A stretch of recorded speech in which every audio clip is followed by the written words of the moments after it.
Hello, and welcome back to Zen and Fanfics. Today we're starting an exciting new series. What if Deku was hit with age-altering quirk?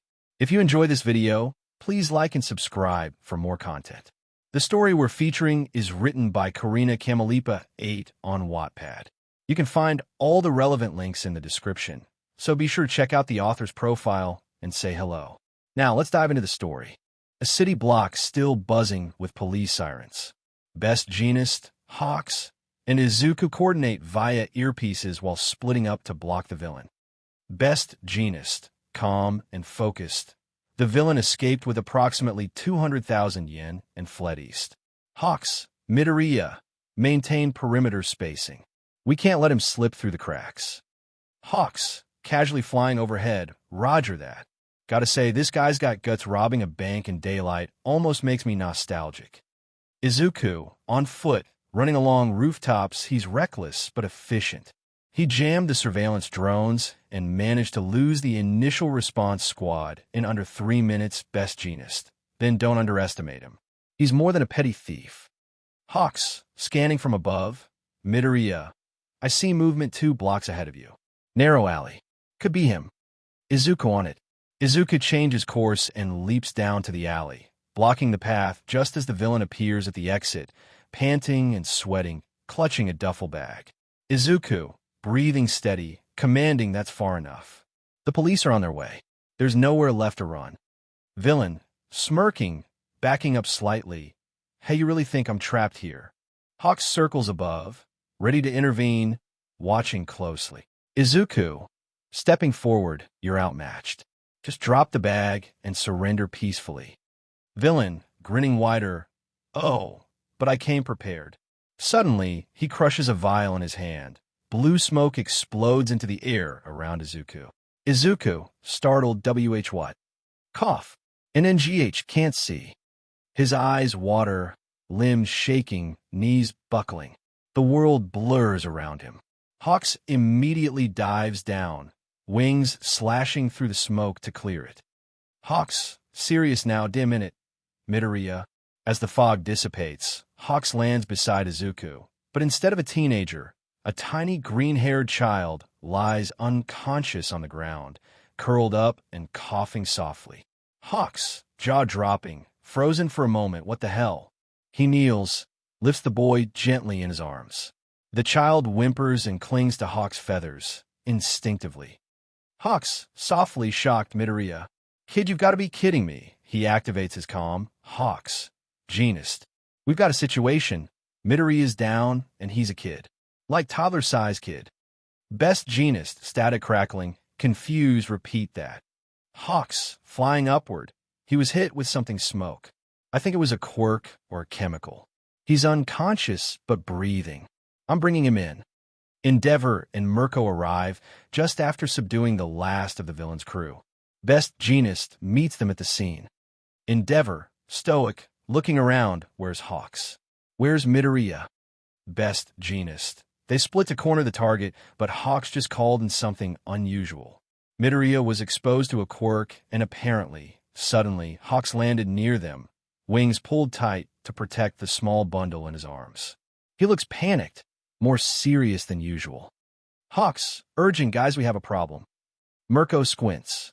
Mirko, confused, who's the kid? Don't tell me you picked up a stray mid-fight.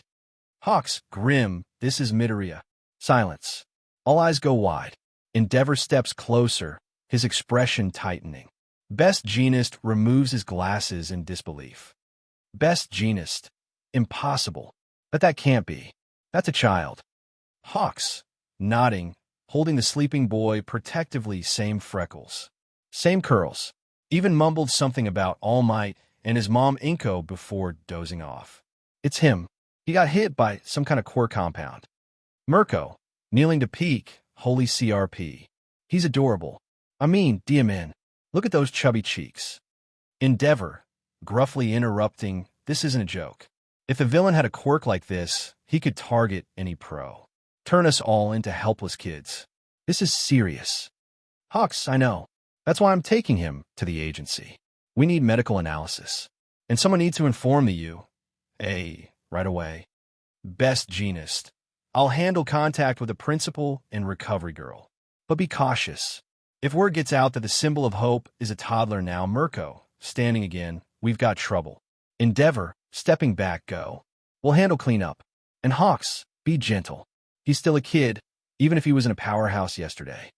Hawks, softly, yeah, I know. He looks down at tiny Izuku, who stirs slightly in his arms, murmuring softly in his sleep. Tiny Izuku, mumbling, all might, Hawks's wings twitch, tightening protectively. He takes off into the sky again, the city's heroes watching in heavy silence. Later inside the U.A. staff meeting room. Present are Nizu, Aizawa, Midnight, All Might, Present Mike, Cementos, and Vlad King. Hawk stands in front of them, holding a still-sleeping 3-year-old Izuku gently in his arms. The mood is serious. Hawks, calm but clearly stressed, that's everything I know. 1 second he's telling the villain to surrender, the next boom, blue smoke. By the time I cleared it, he was like this. Aizawa, arms crossed, frowning. A smoke-based quirk trigger, possibly temporary quirk regression. Maybe chemical. This isn't some illusion, it's biological. Nizu, thoughtful, tapping his paw on the table. This is fascinating. Dangerous, of course, but fascinating. We need a sample of the compound used on him, if we want any hope of reversing it. All Might, thin form, hand on chin. And until we find a way, what do we do with him? He's a toddler. His motor skills, memory, speech, it's all regressed. Midnight, tilting her head, concerned. So what do we do about him in the meantime? He can't stay in a dorm. He's technically not a student anymore, at least not right now. As they speak, child Izuku begins to stir in Hawks' arms. Tiny fingers twitch, his nose scrunches, and he lets out a soft little whimper. Child Izuku, drowsing, his big green eyes slowly open. He blinks up at the tall, unfamiliar adults staring at him. His bottom lip trembles. He curls in closer to Hawks, clutching his coat. Child Izuku, scared, WMI. Hawks, softly, hey, it's okay. You're safe. No one's gonna hurt you. Child Izuku, eyes darting, who are they? Why are they looking at me? Aizawa, stepping forward slowly, kneeling to Izuku's eye level. You're not in trouble, kid. We're all heroes. You're safe here. Nizu, smiling gently. You've had quite the journey, young Midoriya, but you're in good hands. Midnight walks over, kneeling beside Aizawa with a soft smile. She gently waves at Izuku. Midnight, gently, hi, sweetie. You might not remember us very well right now, but I'm Midnight. And that sleepy-looking man is Eraserhead. Child Izuku, tilting his head, Eraserhead. His eyes suddenly light up a little, as if something clicks. I saw you on the TV. You stopped the bad guys with your eyes. Aizawa, raising an eyebrow, deadpan, guess I made an impression. Midnight, soft laugh, and me. You remember Midnight. Child Izuku, soft gasp, pointing, you're the pretty hero, with the sleepy power. Midnight, smiling, close enough, little hero. Present Mike, grinning from the back. Ah, he's adorable. He even sounds like a bean sprout. Midnight, gently, crouching, Izuku. Do you remember being in class 1? Izuku looks confused, blinking slowly. He hugs Hawks tighter and furrows his tiny brow. Child Izuku, class 1A. What's that? A game. Aizawa, sighing, no memory of his current life. We'll have to assume he's mentally back to a 3-year-old. Child Izuku, suddenly looking around. Where's Mommy? I want Mama. He starts to squirm in Hawks' arms, looking scared again. Tears start to well up. Child Izuku, voice cracking, I want my Mama. All Might, suddenly stepping forward, young Midoriya. With a flash, he transforms into his muscular form. There's a gust of wind, sparkling impact and golden light. Child Izuku, gasping, jaw-dropping, All Might. The tiny boy suddenly lights up like a firecracker, bouncing excitedly in Hawks' arms. All tears forgotten. Child Izuku, squealing, you're real. You're real. Mama said you were the strongest ever. All Might, laughing, booming, haha. Indeed I am, my boy. Nizu, smiling but focused, Hawks, have you contacted his mother yet? Hawks, nodding, yeah. I called her right after the agency checkup. She's on her way. Said she almost fainted when I told her understandably. Aizawa, when she gets here, we'll need to go over care options, routines, and how to keep this quiet. This can't get out to the public. Midnight, softly, brushing back a lock of Izuku's hair, will take care of him. However long it takes to fix this will protect him. Child Izuku, still clinging to Hawks, giggling All Might is so tall. Everyone smiles, some try not to laugh. The moment is bittersweet. The world's future top hero, now reduced to a curious, starstruck toddler. The infirmary room is quiet, with Hawks seated beside a small bed where child Izuku now naps peacefully under a blanket, still in oversized hero-issued sweats. The door opens. Izuku Midoriya rushes in, escorted by Recovery Girl. Izuku, panicked, eyes darting around, where is he? Where's my baby? All Might, in thin form, standing at the foot of the bed, Ms. Midoriya, Izuku, stopping abruptly, eyes falling on the small figure. The little boy stirs, blinking his big green eyes. He spots her and lights up instantly. Child Izuku beaming mommy. He scrambles out of bed and throws himself into her arms. Izuku catches him, gasping and tearing up immediately. Izuku, holding him close, sobbing softly, Izuku, you're so small again, my baby child Izuku, giggling mommy. I met All Might, an eraserhead, and a pretty sleepy lady. They're real. Izuku, trying to smile through her shock. I can see that. Sweetie, you're so full of energy. The pro heroes give him a moment before Nizu steps forward, voice calm and composed. Nizu, Ms. Midoriya, I'm terribly sorry for what happened. Your son was affected by a villain's quirk during a mission. He's physically and mentally regressed to approximately 3 years old. Izuku, tightening her hold, shocked, 3 years old, oh my god, is it permanent? Aizawa, calm but serious, we don't believe so. We're working on identifying the quirk and finding a solution. But for now, he'll need to remain here at UA, under observation. Midnight, softly, we'll take care of him, Ms. Midoriya. He'll be safe here, and we'll keep you updated on everything. Izuku, nodding slowly, eyes never leaving Izuku, of course. I understand. I'll bring his clothes and some of his old toys tomorrow. I kept some from when he was little. All Might. We promise you, Ms. Midoriya, we will bring him back to his proper age. Child Izuku, hugging her tightly, Mama, can I stay with the heroes? They have candy. Izuku lets out a tearful laugh, brushing his curls back. Izuku, just like when you were 3, you're still my sweet boy. Meanwhile, the 1A dorm is full of clinking dishes and quiet conversations. It's unusually subdued. Kirishima glances at the empty chair beside him. Kirishima, frowning, anyone's seen Deku. Achiko, poking her food, he didn't show up to training today. Either did something happen on his mission. Todoroki, calmly, he went with Hawks and Best Genius to apprehend that bank robber. But I haven't heard anything since. It's not like him to not check in even a text.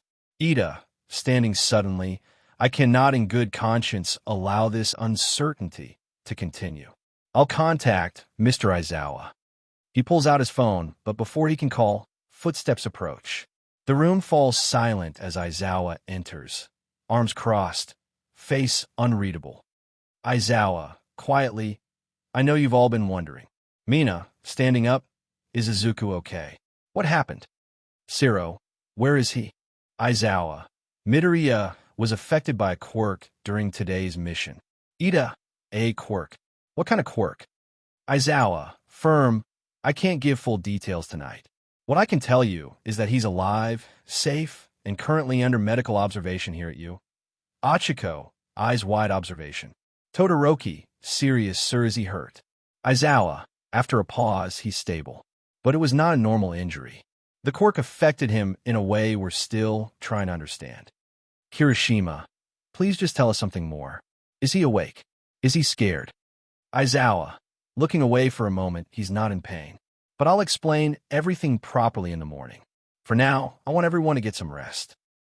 Softly, we won't be able to sleep, Sensei. Aizawa, I know, but it's late, and he's in good hands. I promise. He gives them one last look before quietly exiting the room. The dorm falls silent again. Later that night, some students lie awake in their rooms. Achiko, whispering to herself, "Izuku, what happened to you?" Todoroki, sitting at his desk, staring out the window. A quirk, what kind of quirk could force Aizawa to keep it secret? Kirishima, to Bakugo, who hasn't said a word, "Hey, you okay, man?" Bakugo, staring hard at the ceiling, Tishichiman nerd. Always getting into trouble, but there's no anger in his voice, just quiet worry. Mina, whispering through the wall, "He's our friend. We'll help him, no matter what." Morning in Class 1A. The classroom is filled with quiet tension. Everyone is seated in uniform, glancing at the empty seat near the center, Izuku's. No one speaks at first, until Kaminari breaks the silence. Kaminari, leaning toward Mina, whispering nervously, "You guys think he's in a coma. Or maybe paralyzed. Mineta, wide-eyed, dramatic, what if he's on life support? Or had to get robot limbs?" Yaozu, shaking her head, "Don't assume the worst. We shouldn't jump to conclusions until we hear from Mr. Aizawa." Achiko, softly, "I just hope he's okay. He's always trying so hard. He doesn't deserve something like this." Bakugo is unusually quiet, arms folded, staring out the window with a distant look. Kirishima, nudging him slightly, "Hey man, you all right? You've been real quiet since last night." Siro, leaning over you, "Normally you'd be yelling at Kaminari for saying dumb stuff." Bakugo, quietly, "That Diamin nerd. What the hell did he get himself into this time?" His voice is gruff, but there's a faint edge of concern. Before anyone else can speak, the door opens. Aizawa walks in, a cup of coffee in one hand and his usual tired expression. "Aizawa, good morning." The class immediately springs to life. Ida, standing, "Mr. Aizawa, please tell us, is Midoriya all right?" Todoroki, calm but intense, "You said you'd explain today." Mina, worried, "We've been going crazy not knowing." Aizawa sighs, placing the coffee down. "Aizawa, settle down. I'll explain now. Midoriya was hit by an unknown quirk yesterday. The villain used some sort of age regression ability." Kaminari, gasping, "Wait, age regression? Like he's a baby." Aizawa, "Not quite. He's 3 years old." The class gasps collectively. Aizawa turns to the door. "Aizawa, you can come in now." Slowly, a tiny version of Izuku peeks his head in, big round eyes, messy green curls, dressed in a small custom-made All Might hoodie and sweatpants, holding a little backpack. He's holding onto the edge of the door shyly. Child Izuku, whispering nervously, "H high." The entire class freezes. Mina, whispers, eyes huge, "Oh my gosh." Achiko, covering her mouth, "He's so tiny." Kirishima, stunned, "That's really him." Ida, eyes wide, adjusting glasses at Midoriya. Todoroki, quietly, "He's just a little kid." Bakugo, mouth slightly open, "What the?" Izuku glances at them, then shyly hides behind Aizawa's coat. Child Izuku, Who are they, mister?" Aizawa, kneeling beside him, "They're your classmates, Izuku. Your friends. You don't remember now, but you're safe. You can trust them." Child Izuku, "Okay." He looks at the class and mumbles, "They're all so big." Everyone melts a little at that. Aizawa walks Izuku over to a tiny table set up behind Bakugo's row. Izuku places his bag down, pulls out a little box of crayons and paper, and quietly begins doodling. Bakugo doesn't even turn around, still stiff with disbelief. Aizawa, addressing the class, "As you can see, Izuku's mental state matches his age. He only remembers events from around when he was 3. Yaozu, concerned, "So he doesn't remember you, at all?" Aizawa, "No. His memories of all of you, his training, and even his quirk are currently inaccessible to him." Todoroki, "That's a lot." Achiko, softly, "He doesn't even remember being a hero." Mineta, surprised, "He's just coloring. Like an actual kid." Siro, watching Izuku draw a stick figure, "All Might, he really is 3. Kaminari, "So how long is he going to be like this?" Aizawa, firmly, "We don't know yet. The staff and Nizu are working with other pros to track down the villain's full quirk profile. Until then, Izuku will stay here at UA, monitored and cared for. Bakugo, suddenly standing, fists clenched, tsh. This is ridiculous. Kirishima, alarmed, Bakugo, cutting in that dim-in nerd stuck like that. And none of you know how to fix it. Aizawa, glaring, watch your tone. No one is happy about this, especially not him. They all turn to see Izuku, now humming softly while coloring, kicking his tiny feet under the desk. Child Izuku, holding up his drawing proudly, look, Mr. Aizawa, I draw it all might. And in me. See, I'm small 'cause I don't got muscles yet. Aizawa, walking over and crouching beside him, that's really good, Izuku. The class watches in stunned silence. Izuku, once their strongest and bravest classmate, now just a small, innocent child again. The classroom is filled with scribbling sounds and Aizawa's dry, but focused voice as he lectures. Most students are writing notes.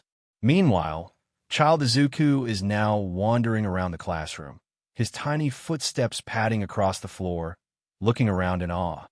Izuku, curiously, pointing at a floating pen from Yairo's creation. Wow, that pencil just came out of nowhere. Momo gives a gentle smile, but tries to focus on class. Izuku continues walking, occasionally stopping at someone's desk. He suddenly stops beside Bakugo, staring up at him. Bakugo glances sideways, his pen pausing midword. Izuku, wide eyes, you look like Kakin. The entire class holds in a laugh or giggle. Kaminari can't help himself. Kaminari, snorting, oh man, he just called him Kakin. Mina, grinning, that's so precious. Bakugo, growling, don't say it like that, damn it.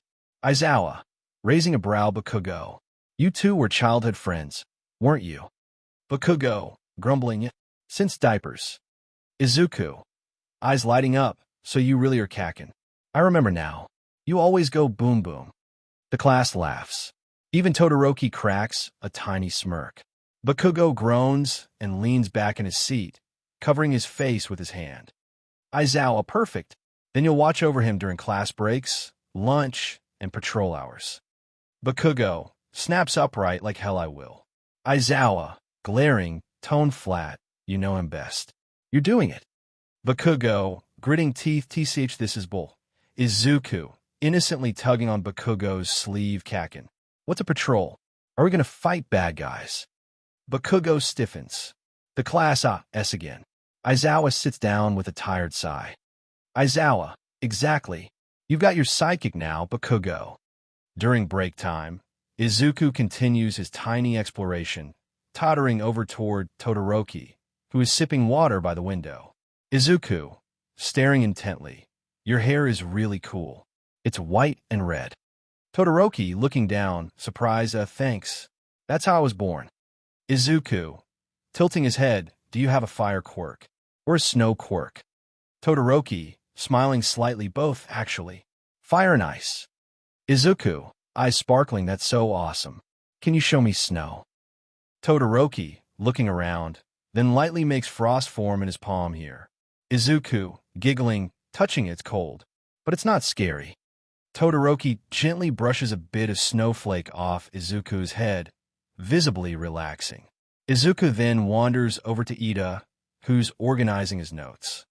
Izuku, noticing the engines in Ida's calves, what's that on your legs? It looks like a car. Ida, adjusting glasses, these are my engine exhausts. They are the source of my quirk engine. Izuku gasps and hides behind a chair, shyly, can I touch them? Ida, smiling kindly, kneeling, of course, young Midoriya. Go ahead. Izuku tiptoes out, reaches forward and carefully pats the engine on Ida's leg, then grins in amazement. Izuku, they're real and shiny. The class watches as Izuku keeps moving from person to person, admiring quirks, giggling, sometimes asking the same question twice.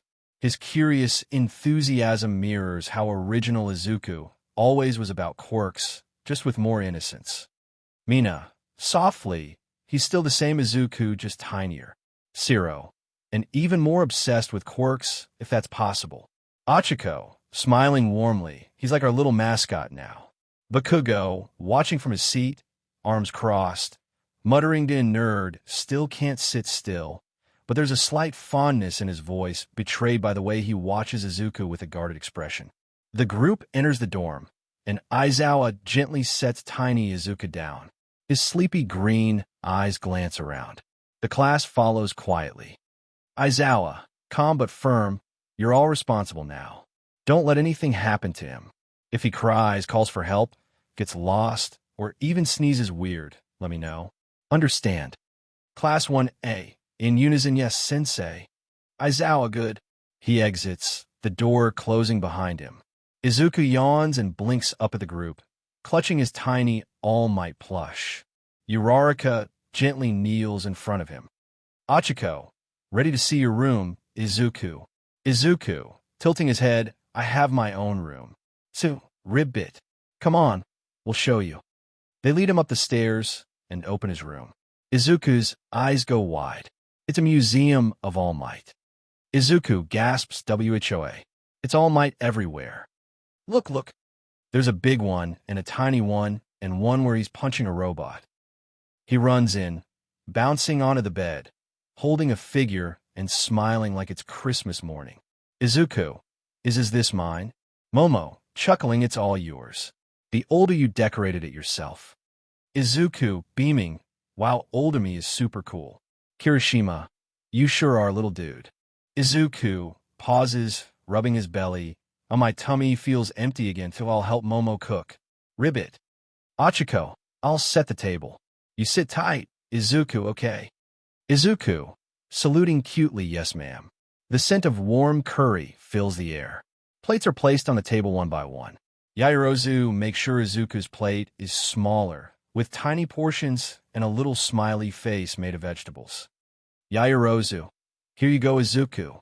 Just right for a hero in training. Izuku, thank you, princess lady. The class stifles laughs. Bakugo is nudged into the seat next to Izuku. Kaminari, grinning, babysitter Bakugo, let's go. Bakugo growling, I'm not babysitting. I'm eating. Izuku, offering a spoonful, Kakin. Do you want to try mine too? Bakugo deadpan no. Izuku shrugs and happily devours his food. The rest of the class watches in awe at how focused and cheerful he is. Jiro, he's like a puppy but cuter. Siro, I didn't know little Midoriya would be this entertaining. After dinner, the group heads to the common room. Kaminari, Mina, Koda, and Kirishima spread out papers and crayons. Izuku eagerly joins them. Izuku, I'll draw All Might punching a big villain. Kaminari, I'm making a rainbow color hawk. Koda, quietly showing his drawing a bunny. Izuku, gasping, that's so fluffy. Can I color the ears?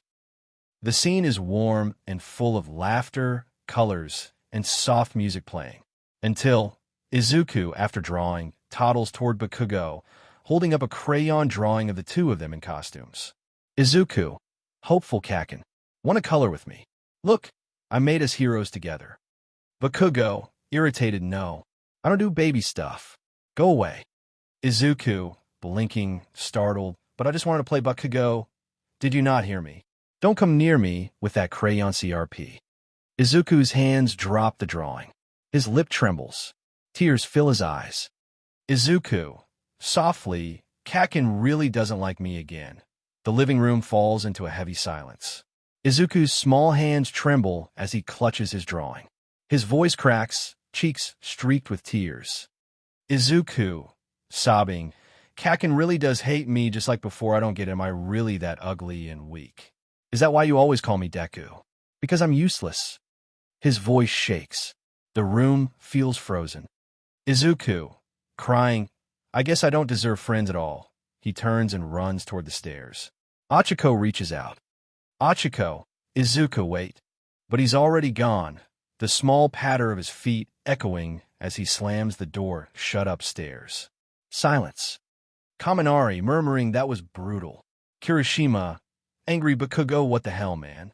Mina, crossing her arms, you better fix that. Like now. Joe, or we're telling Aizawa and All Might everything. Bakugo stays silent, jaw clenched, looking down. Meanwhile, upstairs, in Izuku's bedroom, the bedroom door creaks, open slowly. Ida, Todoroki, Yamamo, and Achiko walk in quietly.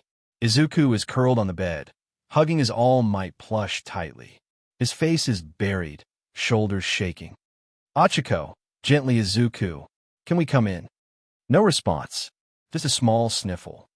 Todoroki, calmly, we brought you some hot milk. Yairoza made it. He holds out the warm cup. No movement. Ida kneels beside the bed, voice calm but emotional. Ida, Midoriya, listen, what Bakugo said was wrong, but it's not the truth about you. You're not weak. You're kind and brave, and even as a toddler, you're still making everyone smile. Yairozu, softly, even back then you always admired others. You lifted people up. You're not unwanted, Izuku.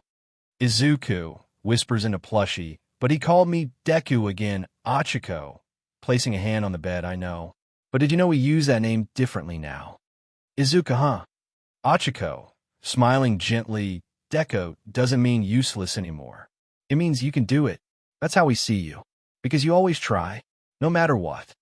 Izuku slowly peeks up, tears clinging to his lashes. His green eyes wide and wet. Izuku, really? Todoroki, nodding, you're one of the strongest people I know. Even now, with tiny legs and little hands, you're still Deku. Meanwhile, downstairs, Bakugo stands near the stairs, fists clenched. The room is quiet. Kirishima walks up beside him. Kirishima, go talk to him, bro. Bakugo, growling, I don't know what the hell to say. You saw what I did. Jairu, then just tell him the truth. Mina, say sorry like you mean it. Not your usual grumpy grunts. Kaminari, you're the only Kakin he remembers. He needs you to be better than the one who scared him. Bakugo exhales sharply and stomps toward the stairs. He hesitates at the door, then slowly opens it. The others step out of the way, silently, as he enters. Izuku hears the door creak. His tiny body stiffens. Bakugo walks in, closing it behind him. He stares at the boy curled in bed. Bakugo, gruff, hey. Izuku hides under the blanket. Bakugo, I messed up. I said the wrong thing again. I always do. Silence. Bakugo sighs and kneels near the bed. Bakugo, you're not ugly. You're not weak. And you're not useless. That name, Deku, yeah, I used to mean it bad. But now, it means something you made strong. Not me. The blanket shifts. Izuku peeks out again. Izuku, softly, you mean it. Bakugo, nodding, yeah, you're annoying. But you're also brave. And even now you're still my rival. Izuku, eyes wide, rival. Bakugo, yeah. So stop thinking no one likes you. Because I do. Izuku blinks, then quietly crawls forward and hugs Bakugo again. Izuku, murmuring, thank you, Kakin. Bakugo grumbles but doesn't push him away. Just sits there, letting the hug stay for a moment longer than usual. The other students watching through the cracked door quietly smile. Night at the dorms. The common room lights are dimmed. The Class 1A students are scattered around, speaking in hushed tones. In Izuku's room, the tiny boy is sound asleep, hugging his All Might plushie, a content smile on his face. Achiko gently closes the door behind her. Achiko, softly, he's finally asleep. Let's keep it quiet for his sake. Jairu, whispering he was exhausted. Poor thing's been through a lot. Back inside the room, Bakugo stands silently by the bed. Without a word, he kneels and unties Izuku's tiny sneakers, pulling them off gently. Then he grabs the blanket and tucks it over the small boy's curled up form. Bakugo, grumbling quietly, still a pain in the butt even like this. He hesitates for a moment, then walks out of the room and quietly closes the door. Outside, he's immediately ambushed. Kirishima, grinning, dude, that was the gentlest I've ever seen you. Mina, you sure you're not secretly a big softy Kakin? Siro, smirking, bet your heart grew 3 sizes just now. Kaminari, admit it, he's adorable and you're weak to it. Bakugo, growling, shut up or I'll throw you all out the dim-end window. He stomps off to his room, the teasing still echoing behind him. As he flops onto his bed, he stares at the ceiling, a conflicted look crossing his face. Bakugo, quietly to himself, why the hell's he still like that after all the CRP I did back then? He sighs and for once doesn't have an answer. Morning sun beams through the dorm's windows. The kitchen is already alive with motion. Ida, directing Mina, monitor the eggs. Hagakure, toast duty. Sato, your pancakes are top-notch as always. Keep him coming. Mina, saluting, yes, sir, Chef Ida. Hagakure, toast is almost ready. In the dining area, Achiko, Shoji, and Kirishima set the table. Shoji, smaller utensils ready. Booster seat in place. Achiko, I hope Izuku likes curry rice in the morning. Kirishima, that kid version of him eats anything with sparkles in his eyes. Meanwhile, Kaminari, Mineta, Ciro, and Jiraiya lounge in front of the TV. Kaminari, can't believe we're babysitting the #1 fanboy. Jiraiya, not babysitting. It's like emotionally healing daycare. Mineta, he better not ask me to play tea party. Azui, Aoyama, Koda, and Tokoyami sweep, dust, and tidy up. Azui, we're getting used to this faster than I thought. Ribbit. Aoyama, posing with his feather duster. I was born to shine and sparkle and sanitize. Tokoyami, stoic. The morning sun does not cleanse the shadows of duty, but tidying does. Bakugo descends from the elevator, messy hair and frowns in place. He's greeted by Yaoyorozu, holding 2 trash bags. Yaoyorozu, Bakugo, could you please take these outside? Everyone else is still busy. Bakugo irritated, yeah, I'm not the DMN janitor. As he trudges toward the door with both trash bags in hand, a sleepy voice catches his attention. Izuku, yawning, good morning. Everyone turns to see child Izuku waddling into the room, hair puffed and eyes half-lidded. When he spots Bakugo holding trash bags, he lights up. Izuku, excited Kakin, I help too. Bakugo, huh? No, stay there, these are heavy. Izuku puffs his cheeks and marches over anyway, grabbing the side of one trash bag and trying to push it. The bag barely budges, but he grunts with all his might, determined. Izuku, struggling, I can do it, I'm strong. The entire class watches, stifling laughter or adoring coos. Achiko, giggling, someone give this hero a gold star. Ciro, he's gonna be sore by lunchtime. Bakugo, sighs, crouching, T-Sifine. You wanna help? Hold this. He tears off a small bag of paper scraps and hands it to Izuku. Bakugo, take this to the door. That's your hero mission. Izuku, beaming, yes, sir. He marches proudly to the door with the tiny bag, like it's a mission from All Might himself. Kirishima, smiling, he really idolizes you, huh? Bakugo, grumbling, idiot doesn't know any better, but behind his scowl, there's a quiet softness in Bakugo's eyes. For a moment, the entire dorm feels lighter. The dorm is buzzing with quiet energy. Some students clean up, others relax. Jiraiya sits near the couch, lightly strumming her guitar, her expression focused. Izuku, tilting his head, walking closer, Jiraiya-senpai, what are you doing? Jiraiya, smiling softly, I'm tuning my guitar, just trying to get the sound right. It's like adjusting how you talk, so your words feel better. Izuku, bright-eyed, oh, that's cool. It sounds really nice. Jiraiya, with a gentle chuckle, thanks, little guy.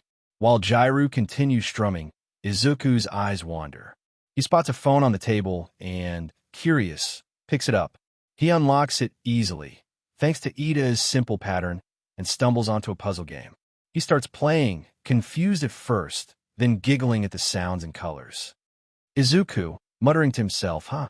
This block goes here, no, wait, yay. I did it. Across the room, Ida pats his pockets with confusion. Ida, my phone. Has anyone seen my phone? I left it right. Achiko, turning her head, Izuku might have it. Ida, he's over there. Todoroki and Ida both glance over. There's tiny Izuku on the rug, belly down, legs kicking playfully in the air while he taps the screen. Todoroki, calmly, seems he figured out the controls faster than Kaminari ever could. Kaminari, from the couch, hey. Todoroki, flat, but curious. He seems very focused. Ida, soft sigh. I suppose I should have put a passcode on that. I'll go talk to him gently. Ida kneels down beside Izuku, speaking calmly so he doesn't scare the child. Ida, Midoriya, I'm happy you're enjoying the game, but remember, it's important to ask before using something that isn't yours. That's called permission, okay? Izuku blinks. Slowly, he puts the phone down, the fun draining from his face. His smile fades. He lowers his head and reaches into his backpack, pulling out a long belt and a thick, empty glass bottle. He offers them to Ida, hands shaking. Izuku, voice trembling. I'm sorry here, I'll take the punishment now and lock in the wardrobe. Ida, startle what?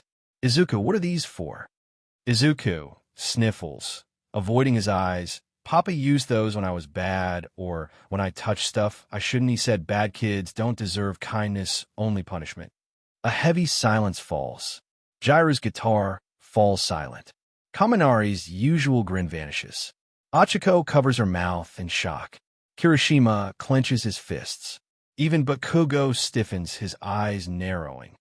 Todoroki, his tone dark, he locked you in a wardrobe too. Izuku nods slowly. Only when I cried or asked for food like from the fridge. He said I needed to learn. Ida, visibly shaken. No, Izuku, that's not how you teach a child. That's not love. That's abuse. Izuku, softly, but I was bad. That's what he said. And then when I broke a plate, he hit me here. He points at his back, front and arms. Kirishima, quietly to Bakugo, you hearing this, bro? Bakugo, gritting his teeth, voice low, I never knew. I didn't know it was that bad. The entire class is stunned. Achiko wipes away tears. Tokoyami lowers his gaze. Even Aoyama, usually aloof, covers his mouth in disbelief. The emotional weight is unbearable. Bakugo stands frozen, struggling to process it all. Kirishima whispers something, but Bakugo barely hears. Ida crouches beside Izuku again. Ida, Midoriya, you don't need to bring those things anymore. No one will ever use them on you again. Izuku, voice tiny, but I was bad again. I took your phone, I didn't ask. Before anyone can respond, Izuku suddenly stands and runs down the hallway. The class follows quickly as he heads into the storage room, climbs into the empty wardrobe, and shuts the door. A soft click is heard. He locked himself in. Ida, knocking gently, Izuku, please come out. You're not bad. No one's mad at you. Achiko, choked voice, we just want to help you. No one's going to hurt you here.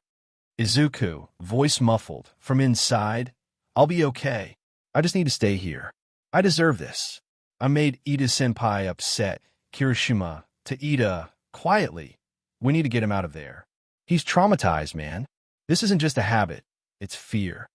Todoroki, calm but firm, he's reliving it. We need to show him he's safe. All eyes fall to Ida, the one Izuku believes he wronged. Ida takes a breath, walks to the door again, and kneels.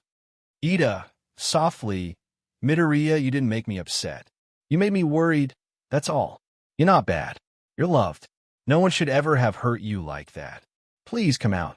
Let me prove you're safe here. A long silence. Then click, the wardrobe door creaks open slightly. Izuku peeks out, eyes glassy with tears.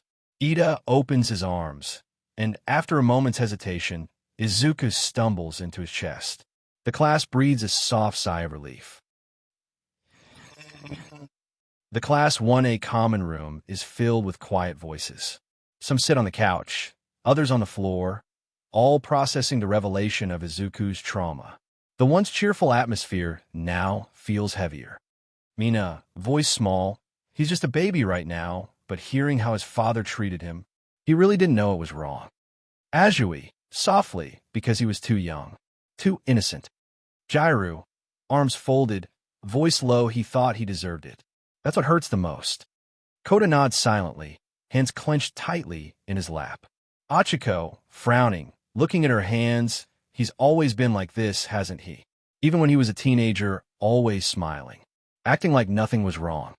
Kirishima, yeah, it makes sense now. He probably buried everything deep inside. And now that he's a child again, all of it's coming back. Everyone turns to Bakugo, who's been leaning against the wall, arms crossed but gaze distant. Kaminari, Bakugo, you two knew each other since kids. Did you know about his dad? Bakugo, quiet, stiff, no. I didn't know anything. I thought he had a normal home. His mom's loud, but I didn't know his dad was like that. Achiko. So even you didn't see it, Bakugo low, almost bitter he never showed it. Not once. Later, in the study corner, Ida, Todoroki, and Yaoyorozu gather near a laptop. Concern tightens each of their expressions. Ida, serious. I've sent a full report to Mr. Aizawa. He'll involve the school counselor and relevant pro-hero agencies. This isn't something we can keep to ourselves. Todoroki, arms folded. We're only seeing pieces of what happened to him. If Izuku stays in this child state, longer more of that trauma might surface. Yaoyorozu. And what if it's worse? What if this is just the beginning? A small fracture in a much bigger memory. Todoroki, glancing aside, it wouldn't surprise me. People like his father, abusers, they don't stop at one act. Ida, grimly. Then we must be ready to support him. Whatever it takes. The group has reassembled in the lounge. Bakugo's gaze is distant as he stares toward the hallway where Izuku had last disappeared. His voice cuts through the stillness. Bakugo, quietly he's almost 4. Everyone looks at him. Yaoyorozu, what do you mean? Bakugo, after a pause, that's the age he found out he was born quirkless. Mina, but he has a quirk, right? Bakugo, flatly, it's borrowed. Gasps ripple through the room. They stare in disbelief. Kirishima, borrowed. What do you mean borrowed? From who? Bakugo, firm, I'm not saying. Just that the power he has now wasn't his to begin with. He was born with nothing. Joe, that's why he was bullied, isn't it? Bakugo, nods slowly, yeah. No one wanted to be around a kid with no quirk. They saw him as useless. Weak. His fists tight. Kaminari. And you. Bakugo, gritted teeth, I was the worst of them. Silence. Tension thickens. Bakugo, voice breaking, I told him to jump off a roof. Said maybe he'd get a quirk in his next life. Stunned silence. Faces filled with disbelief and horror. Achiko whispers you told him that. Bakugo, not defending himself. I was a kid. Arrogant. I hated how he kept chasing me. Kept smiling like everything was fine. I didn't understand him. And now I know how wrong I was. Everyone watches him in silence. There's no shouting, no scolding. Just deep sadness. Todoroki, and he still wanted to be your friend. Bakugo, guilt heavy in his voice, yeah. Even after everything, he still looked up to me. Ida, soft but firm. Then it's your chance now, Bakugo. To do right by him. Bakugo, I know. I will. The Class 1, a living room, remains quiet with low conversation and soft lighting. Suddenly, small footsteps are heard. Everyone turns as little Izuku, half asleep, drags his all-might plushie across the floor. His eyes are puffy and tired, but he walks toward them instinctively. Achiko, softly, Izuku. Izuku doesn't answer. He simply walks over to Kirishima and plops down beside him. Without a word, he lays his head in Kirishima's lap and closes his eyes briefly. Izuku, whimpering softly, thirsty. Yaoyorozu immediately stands and heads to the kitchen to get juice, her eyes full of worry. Kirishima, gently stroking his hair, you okay, little guy. Izuku opens his eyes, looking up with a soft giggle, as if nothing ever happened. He sits up properly, still hugging his plushie. Izuku, cheerful, hom. I'm okay now. Yamamo returns with a small cup of cold apple juice, kneeling beside him. Yaoyorozu, smiling. Here you go, Izuku. Drink slowly, all right. Izuku, accepting it with both hands, thank you, Miss Pretty. Everyone chuckles gently at the compliment. The tension in the room lifts slightly, replaced by warmth. Izuku sips, unaware of the heavy emotions still hanging over the group. Achiko, quietly to Kirishima, he's smiling again like he always does. Kirishima, still stroking Izuku's hair, yet even after all that, he's still trying to make everyone feel okay.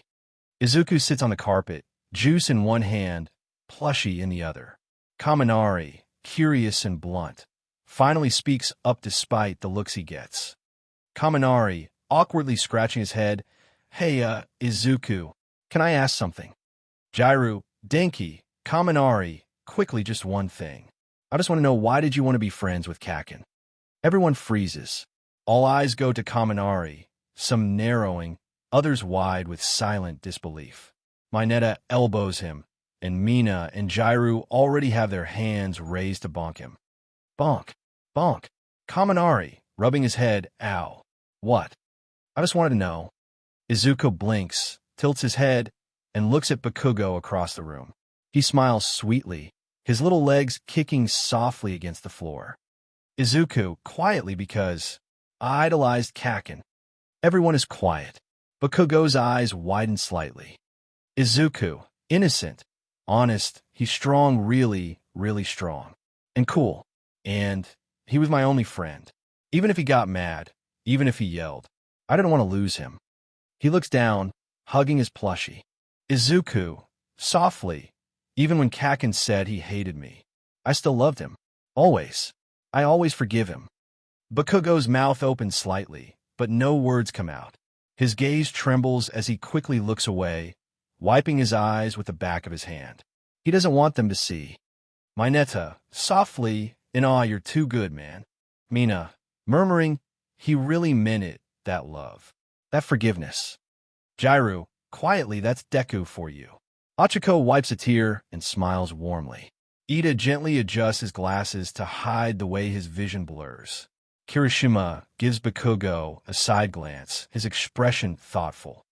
Kirishima, to Bakugo, he never stopped believing in you. Bakugo, barely a whisper, I know.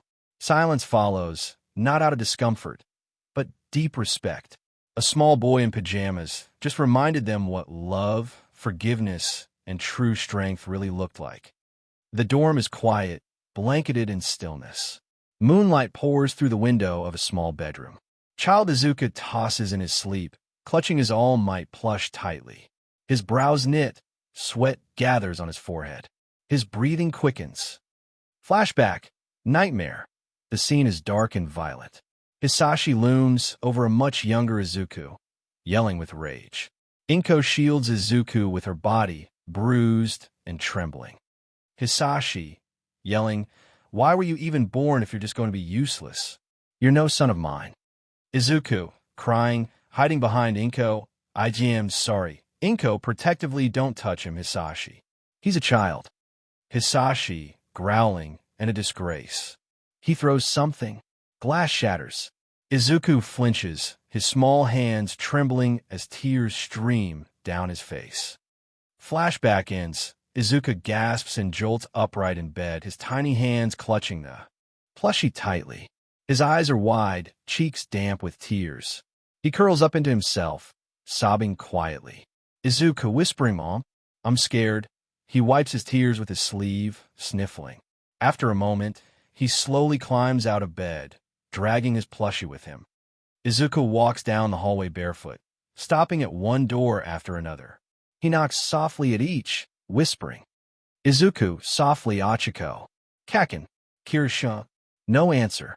He tries again, but everyone's asleep after the long day. His eyes droop with tears again. Then, finally, one door creaks open. A sleepy Todoroki peers out, blinking. Todoroki, calmly, Midoriya. It's late. What's wrong? Izuku looks up, voice trembling. I had a nightmare. Can I sleep here? I don't want to be alone. Todoroki studies his face. Red eyes, tear-streaked cheeks, tiny frame hugging a plush like his life depends on it. He opens the door wider and steps aside. Todoroki, gently of course. Come in. Izuku climbs into the bed, quietly. Todoroki sits beside him as Izuku settles in, still clutching the plushie. His eyes won't stop tearing. Todoroki, soft, was it about your father? Izuku nods silently. He doesn't speak, but Todoroki can feel it. The fear, the pain, the lingering trauma. Without hesitation, Todoroki lies beside him and wraps an arm gently around his small frame. Todoroki, you're safe now. He can't hurt you anymore. Not while we're here. Izuku sniffles once more, then finally closes his eyes.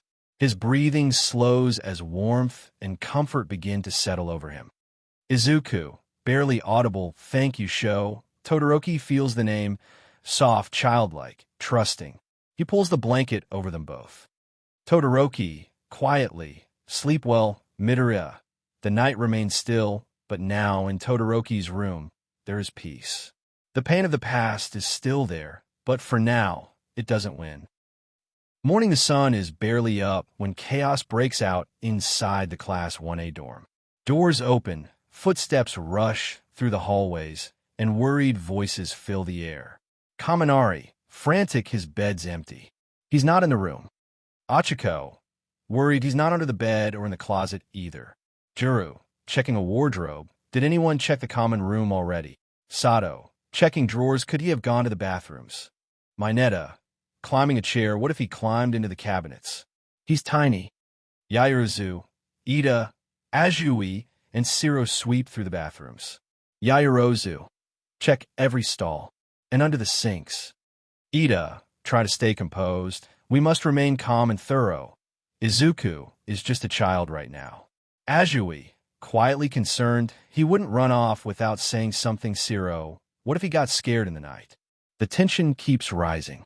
They regroup and split again. Meanwhile, outside, the search spreads. Bakugo shouting, Deku, hey, if you're hiding again, I swear. Kirishima, worried, let's check the balconies again. Maybe he climbed up somewhere. Mina, he wouldn't go far, right? Shoji, stretching his limbs, I'm scanning above and below. Still nothing. Tokoyami, there's a chill in the air. If he's out here, he could be cold. Meanwhile, in the kitchen and garden, Koda, quietly communicating with insects, please, if you see a little green-haired boy, Ojiro. Nothing in the pantry. I even checked the laundry basket. Hagakure, voice shaking. He's not in the storage shed, either. Aoyama, anxiously fixing his cape. This is trace terrible. We lost the baby hero. They all gather back in the living room, anxiety clear on every face. Yaoyorozu, pacing, we've checked every inch of this building. Ida, voice strained, if Mr. Aizawa finds out we lost him. Achiko, on the verge of tears, what if something bad happened? Mina, nervously chuckling, maybe he is hiding. Maybe this is a prank. Bakugo, quietly, it's not like I'm playing games like this. Footsteps echo from the stairs. Everyone turns toward the source. Todoroki, half asleep, rubbing his eyes, what with all the noise. Everyone freezes as they spot what Todoroki is holding. In his arms, tiny Izuku is snuggled up, clutching his all-might plushie and yawning, clearly still half asleep. Jairu, gasping, are you serious? Ida, all this time, he was in your bedroom. Kaminari, dude, we were losing our minds. Yaoyorozu, relieved but scolding Todoroki. Why didn't you tell us he was with you? Todoroki, blinking, he had a nightmare. Asked to sleep in my room. I forgot to mention it. Everyone groans in exasperation, equal parts relief and frustration. Ida, hand on chest, my heart. I thought he'd vanished. Achiko, laughing with tears, Izuku, don't scare us like that. Izuku rubs his eye, still groggy. Izuku murmuring, sorry, I just didn't want to be alone. Bakugo, gruffly, turning away, idiot, but his clenched jaw and lowered head tell a different story. Kirishima, let's just all get some water and breathe, okay? Mina, smiling softly, yeah, good idea. The storm passes with a few sighs and sleepy chuckles. They wrap Izuku in a blanket and sit with him as the sun rises slowly outside. Later, the morning sun shines through the windows as Mina hums while scrambling eggs. Yaoyorozu mixes pancake batter with focus. Kirishima slices fruit with a cheerful grin, and Bakugo expertly chops vegetables and meat with practiced precision. Child Izuku peeks from the kitchen doorway, eyes wide in amazement. He watches in awe as Bakugo swiftly dices ingredients like a seasoned chef. Izuku gasps softly, whoa. Kaken, you're so cool. You chop like a ninja chef. Bakugo, briefly looking back, Tisich, just focus and speed, nothing special. Izuku giggles and walks over to Kirishima, who's preparing colorful fruit slices for everyone's plates. Izuku, excited, can I help too? Kirishima, grinning, of course, little bro. Here, why don't you place the fruit on the plates? Izuku carefully starts placing grapes and orange slices, tongue poking out slightly in concentration. Kirishima chuckles softly. Kirishima, playfully, you're seriously the cutest sous chef I've ever had. Yaruzu, smiling, he's so attentive, even with small details. Mina, looking over her shoulder, we've got a future kitchen hero in the making. Izuku beams proudly as he finishes arranging the last plate. The Class 1A students are gathered around the dining table, chatting and enjoying the hearty breakfast. Kirishima, grinning at the others, guys, Izuku helped me with the fruit earlier. It was so adorable. I think my heart actually melted. Mina, smirking, I knew it. I saw him sneaking looks while Bakugo was cooking too, like he was watching a hero in action. Bakugo did look like he was starring in a cooking show. Kaminari, I'm telling you, man, Izuku's cuteness is dangerous. Jairu, smiling gently, he's just curious about everything and so polite. He really is a smart boy underneath all that fluff. Bakugo, crossing his arms, trying to sound neutral, it's not that big of a deal. That's just how he is, always trying to help. Kirishima, yeah, but it hits different when he's this tiny. They all laugh softly, sharing the warmth of the moment. As breakfast winds down, everyone is still talking when Izuku finishes munching the last grape from his plate. He looks around and notices that Achiko, Todoroki, and Ida still have grapes left. Izuku sits quietly, cheeks puffed, eyes wide and sparkling as he stares at their plates. He fidgets a little but doesn't say anything. Achiko, noticing, are you staring at our grapes, Izuku? Izuku quickly looks down, embarrassed. Todoroki, gently, do you want some more? Izuku, shy, soft voice, yes please. I really like grapes. Ida, chuckling, you don't even have to ask, Midoriya. Here, take mine. Todoroki and Achiko also pass their grapes to him with smiles. Izuku, delighted, hugging them one by one, thank you. Thank you. You're the best. Achiko, laughing, you're so cute, Izuku. How can anyone say no to that face? Kaminari, his puppy eyes are a secret weapon. Bakugo, quietly, watching from his seat, dim and nerd. But a tiny smile pulls at Bakugo's lips as he watches Izuku happily munch away. The front door to the dorm opens as Aizawa and All Might quietly step inside. They glance around and find Izuku, giggling and chasing Kaminari around the couch, with Mina, Mineta, and Shiro joining the fun. All Might, soft smile, he looks genuinely happy. Aizawa, calmly observing for now. But that doesn't mean we can let our guard down. Nearby, Ida, Yaoyorozu, and Bakugo approach them with concerned expressions. Ida, Mr. Aizawa, All Might, have you found a solution? Will Midoriya return to his age soon? Yaoyorozu, please tell us there's progress. Bakugo, frowning, we need to know how long he's stuck like this. Aizawa, sighs, we contacted the villain responsible for this quirk shift. The side effect isn't permanent, but the timeline is unpredictable. All Might, crossing his arms, it could be weeks, even months before Izuku returns to normal. Ida, deeply worried, months. Yaoyorozu, that's a long time for a child to live in this environment, especially when his trauma is still buried. All Might, lowering his voice, and what about his emotional state? Has he said anything more about his father? The group exchanges glances. Bakugo looks down at the floor, fists clenched. Achiko, softly, remembered something during breakfast the other day. He had a nightmare last night, too. Ida, he's smiling and playing, but inside he's still in processing pain. Bakugo, quiet but firm, he's hiding it, just like he always did. All Might's expression falls slightly as he stares at Izuku laughing in the distance. Aizawa and All Might leave after giving final instructions. Aizawa, take good care of him. He trusts you more than he knows.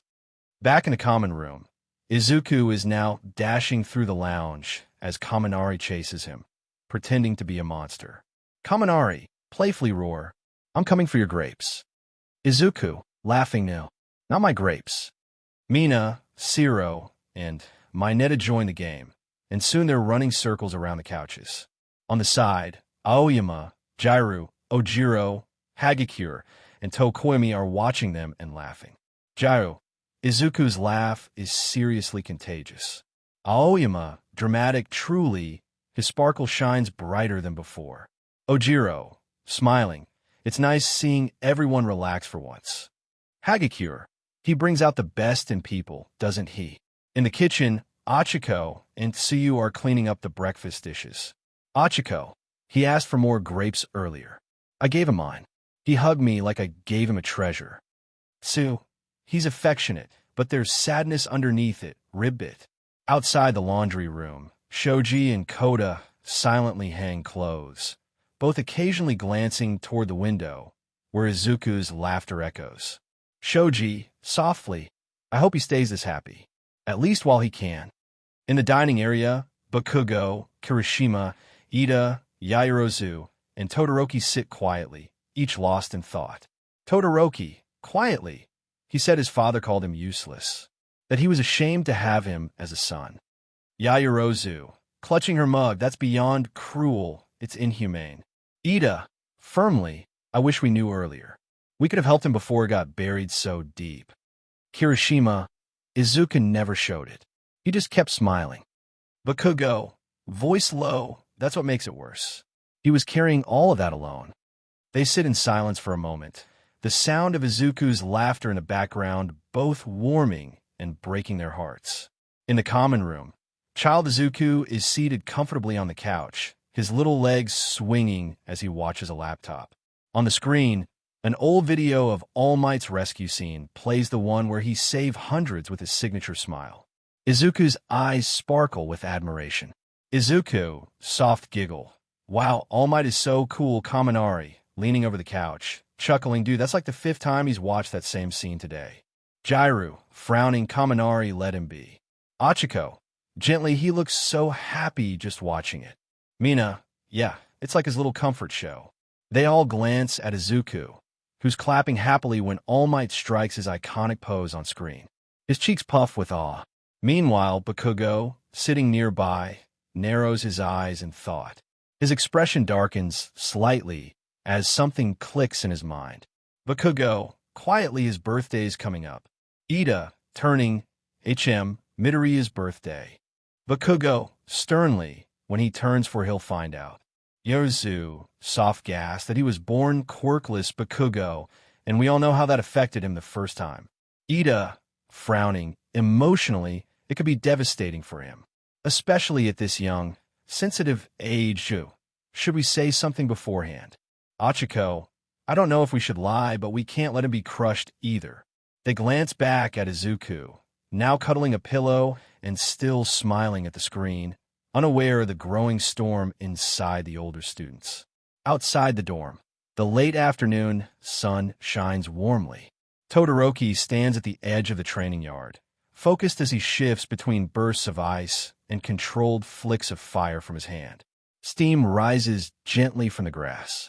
Behind him, soft footsteps approach, followed by a tiny voice.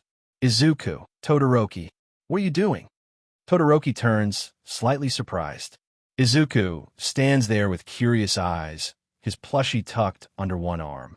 Todoroki, calmly practicing. I'm trying to balance my quirks, better ice and fire.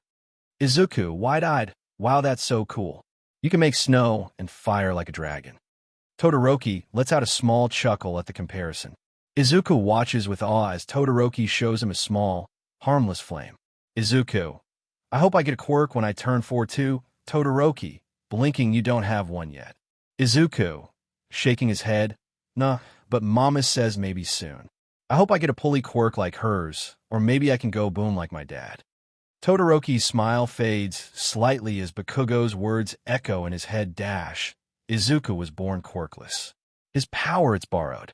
Todoroki, softly, Izuku, even if you don't get a quirk right away, you're still amazing. Izuku, giggling, but I want to be a hero like All Might. I need a quirk to help people. Todoroki crouches down and gently pats Izuku's head. Todoroki, you already have the heart of a hero. That's something no quirk can give. Izuku's cheeks puff with a bright smile as he runs off to chase butterflies in the garden, Cape trailing behind him. Todoroki watches, conflicted but touched. From the balcony, Bakugo leans on the railing, watching them. His jaw clenches. A small part of him hurts, knowing what's coming. The other part wants to protect Izuku from it. Later inside the common dorm area, Ida and Bakugo are huddled near the wall calendar. Ida pushes up his glasses, pointing sharply. Ida, according to this, Midoriya's birthday is tomorrow. Bakugo arms crossed, scowling, tch. We have to prepare something. The announcement draws attention from the rest of Class 1A, who quickly gather around with excited murmurs. Achiko, clapping her hands, we should throw him a party. Something really fun. Zero, grinning, definitely. It should be All Might themed. He's obsessed. Ida, nodding firmly, agreed. I volunteer to handle decorations. I'll coordinate with Zero and Uraraka. Achiko, I'll help make cutouts of All Might poses. Zero, I've got streamers and posters covered. On the side, Yozu, Sato, and Hagakure raise their hands eagerly. Yaoyorozu, we'll take care of the food. I can create the ingredients. Sato, I'll bake the cake big and fluffy, vanilla and green tea flavor. Hagakure, cheerfully, and I'll help with setting up the snacks and drinks. Meanwhile, Jairu, Kaminari, Tokoyami, and Aoyama share a knowing look. Jairu, grinning, will work on a performance. Kaminari, music and a light show.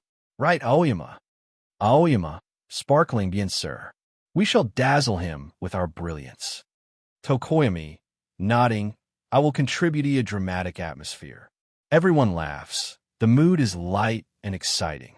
Even Bakugo, though frowning, doesn't argue, just silently nods along. At the local mall, Bakugo, Todoroki, Mina, and Kirishima are walking through the toy and hero merch aisles. Mina is practically dancing between racks of merchandise. Mina, holding up plushies. Oh, look at this one. An All Might plush in pajamas. So cute. Kirishima, laughing, he'll love that. This one talks too. I am here for bedtime. Todoroki, holding a notebook. He might like drawing supplies. He always sketches his hero ideas. Bakugo, gruffly, he likes All Might, cats it on, notebooks, plushies. I know what he wants. Mina, teasing, Bakugo knows his favorite things. Bakugo, growling, shut it. I've known him since we were babies. Of course I know. They split off into different shops, gathering gifts carefully. Even Bakugo, while scowling, picks up a custom All Might figure and a blank sketchbook with a cover that says Future Number 1 Hero. Meanwhile, Ojiro, Azui, and Shoji are handing out elegant, handwritten invitations to teachers and heroes close to Izuku. At the teacher's lounge, Azui, we wanted to personally invite you to Midoriya-chan's birthday party tomorrow. Shoji, softly, it's themed after All Might. We'd be happy if you could come. Ojiro, and please make sure his mom, Miss Inko, gets this too. Aizawa takes the invitation, reading it over with a rare, soft smile. Aizawa, I'll be there. He deserves a good memory this time. In the common area, Class 1A is scattered around, each person focused on decorating or preparing something. Zero and Achiko are hanging streamers. Yamamo is crafting colorful gift boxes. Jairu and Kaminari are testing party music. Suddenly, small footsteps approach. Child Izuku, hugging his plushie, blinking curiously. What are you all doing? Everyone turns to him. Kaminari smiles. Kaminari, we're working on something fun for tomorrow. Achiko, beaming, it's for your birthday. Child Izuku, confused, birthday. Everyone freezes. Yamamo and Ida exchange glances, surprised. Mina's mouth drops open slightly. Yamamo, gently kneeling down, a birthday is a special day where we celebrate the day you were born. It's about you, Midoriya. Child Izuku, looking down quietly, I don't know what that is. Papa never let me celebrate anything. The air turns heavy. Izuku hugs his plushie tighter. Child Izuku, voice small, he said I didn't deserve it. That was pointless. Mama used to whisper happy birthday to me, but only when he wasn't home. The class listens in stunned silence. A few of them instinctively take a step forward, as if they could somehow shield him from the past. Child Izuku, no one liked me anyway, not even Kakin. Everyone said I was useless. I didn't have any friends, so there was no reason to celebrate. The words hit like a punch to the chest. Achiko covers her mouth, eyes glossy. Kirishima clenches his fists. Bakugo, jaw tight, walks over and crouches in front of Izuku. Bakugo, voice low, don't say that. Izuku blinks up at him. Bakugo doesn't meet his eyes. Bakugo, you do deserve it. You always did. I was too stupid to see it before. But not anymore. Izuku's eyes widen, then soften. He nods quietly and smiles, fragile but sincere. Class 1A gathers in the common area again. The earlier excitement is replaced by concern and quiet determination. Ida straightens his glasses, his voice firm. Ida, if Midoriya never celebrated birthdays, it's likely he missed every other important day too. Mina, sadly, wait, Izuku, do you know what Christmas is? Or New Year's? Izuku peeks into the room, having heard his name. He shifts shyly by the doorway. Child Izuku, quietly, I know what they are. But we didn't do anything. Jiru, softly, nothing at all. Child Izuku, Papa didn't allow it. He said it was a waste. So I just stayed in my room. Sometimes Mama gave me a piece of bread, that was it. Everyone goes silent. Even Mineta and Aoyama, usually energetic, are frozen in disbelief. Todoroki's expression darkens with empathy. Child Izuku, rubbing his eyes, you don't have to do all this for me. I'm not worth the effort. Before anyone can stop him, Izuku turns and walks quietly back toward the bedroom. The sound of the door closing echoes in the silence. Achiko, voice trembling, he really thinks he's not worth being loved. Kirishima, through gritted teeth, that BSDRD father of his, how could someone do that to a child? Bakugo, muttering, it's not going to be like that anymore. Not with us. Yamamoto, nodding firmly, tomorrow we make sure Midoriya knows just how much he matters. The room fills with quiet agreement. Class 1A, more than ever, is united with one goal, to give Izuku the love and celebration he never had. The sun gently rises over the U.A. dorms. Birds chirp outside the window as child Izuku rubs his sleepy eyes, still clutching his plushie. He steps out of his room in oversized slippers, yawning, and shuffles down the hallway. As he reaches the bottom step of the dorm staircase, the lights flicker on, everyone shouting joyfully surprise. Happy birthday, Izuku! The entire Class 1A and Class 1B is gathered around, along with the big three pro heroes like Present Mike, Midnight, Cementos, and even Aizawa, who offers a rare small smile. In the front stands Inko, eyes teary with joy. Colorful decorations cover the dorm. Balloons shaped like All Might's hair spikes bob in the air. A huge banner reads, "You are loved, Izuku." Izuku freezes, stunned. His eyes widen as he takes it all in. Kirishima crouches beside him, grinning. Kirishima, check it out. Little Dujiru, the guest of honor today. He gently helps put a tiny All Might-themed headband on Izuku's head. Yamamoto presents a perfectly tailored mini All Might jumpsuit, and they help him into it. Achiko, wiping a tear, grinning, you look just like your hero. Izuku, eyes shimmering, all of this is for me. Inko, nodding softly, yes, baby. Happy birthday. They guide him to the large cake decorated like a tiny city with All Might figurines on top. Candles glow. The class begins singing. Everyone, cheerfully musical notes, happy birthday to you. Musical notes. Izuku stares at the candles, overwhelmed. When the song ends, Bakugo, standing nearby, nudges him. Bakugo, make a wish, Deku. Something good. Izuku closes his eyes, smiles gently, and whispers, Child Izuku, I wish for peace and that everyone here will always be happy. He blows the candles softly. A hush falls over the crowd. A few hearts squeeze at the quiet sincerity of his wish. Jiru, teary, he's too pure for this world. Music plays. The dorm is now a festive party haven. Everyone is enjoying themselves. Sato hands out katsudan plates. Yamamoto refills drinks, and a giant chocolate cake is being devoured. Laughter fills the room. Izuku, wearing his All Might suit, sits on a colorful beanbag surrounded by presents. He's giggling as he watches the show. Jiru, Kaminari, Aoyama, and Tokoyami put on mix of music, glowing effects, and surprisingly cool shadow puppetry from Tokoyami's Dark Shadow. Izuku, clapping, that was amazing. Aoyama, posing dramatically.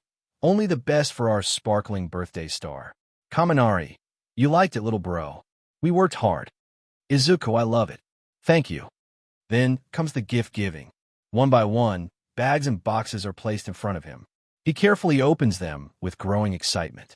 Izuku gasps All Might stickers, coloring books, a backpack, and socks too.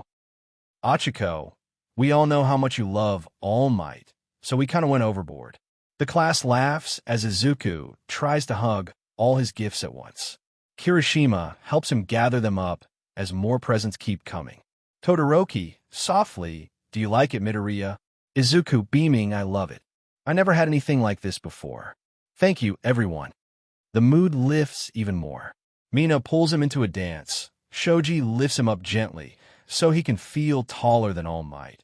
And Inko watches in the corner, hands clasped over her mouth, crying from happiness.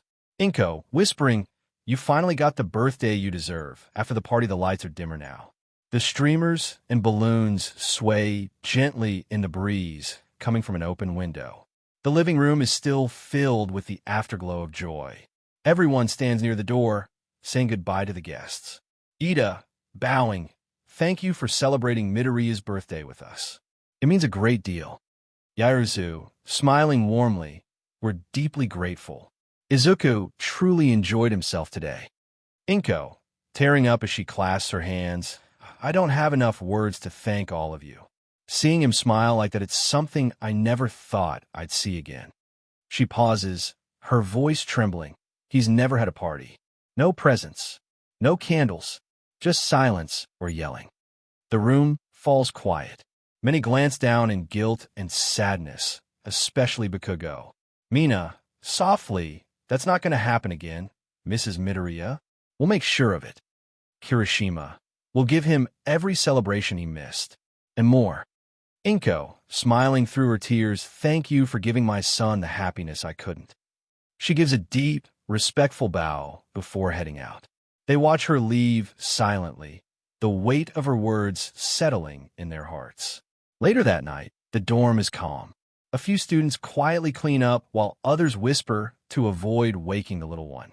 On the couch, child Izuku is fast asleep, still clutching his All Might plushie, his small face relaxed and glowing in the gentle light.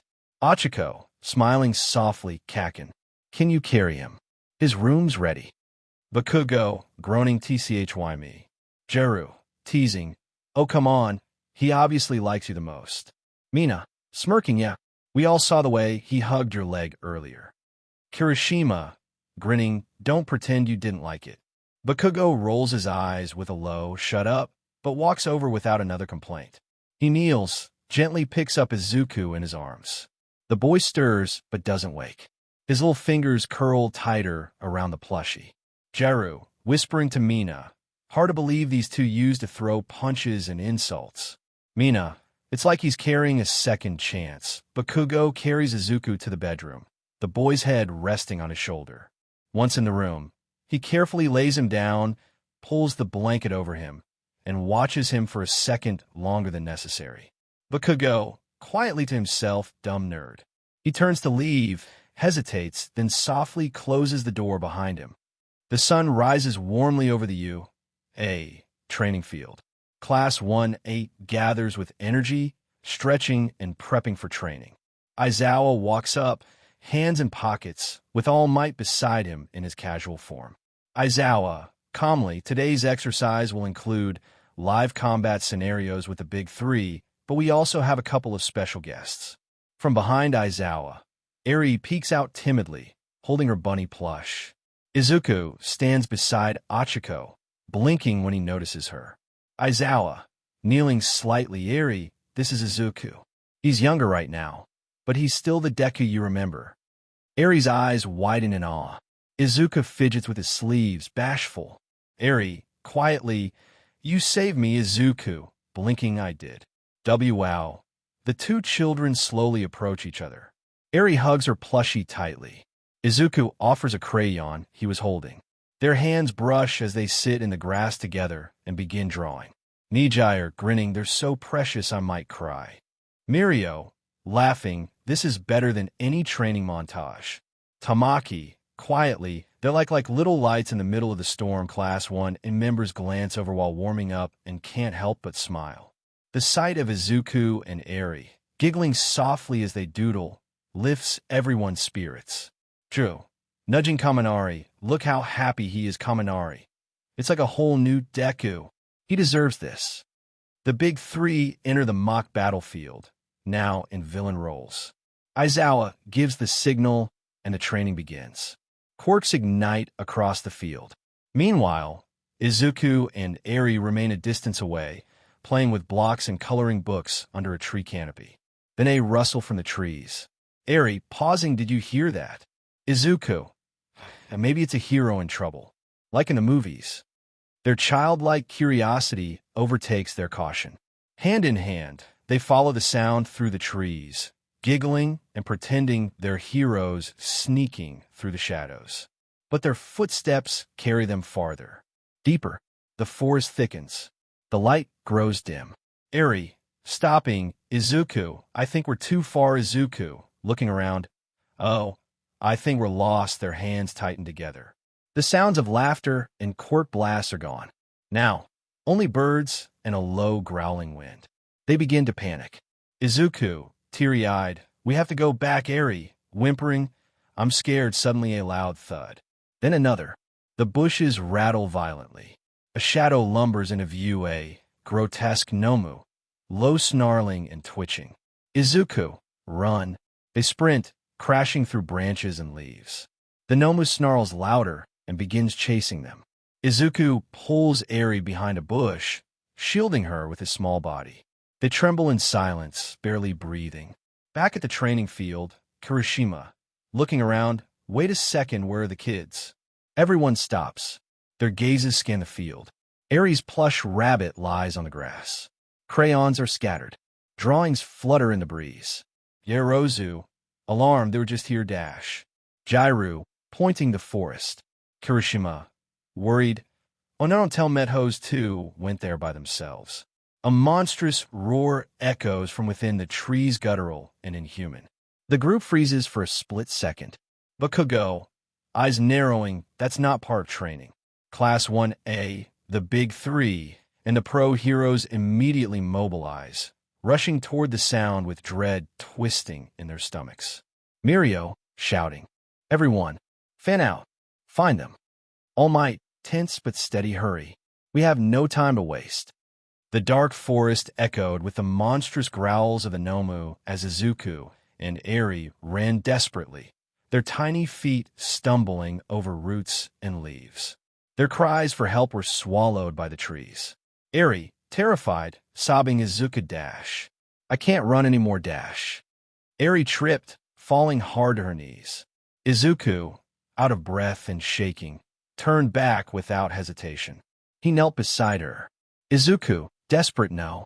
Get up, Eri, please. It's coming." He pulled her up, holding her trembling hand. When a monster growled closer, Izuku grabbed a stick from the ground.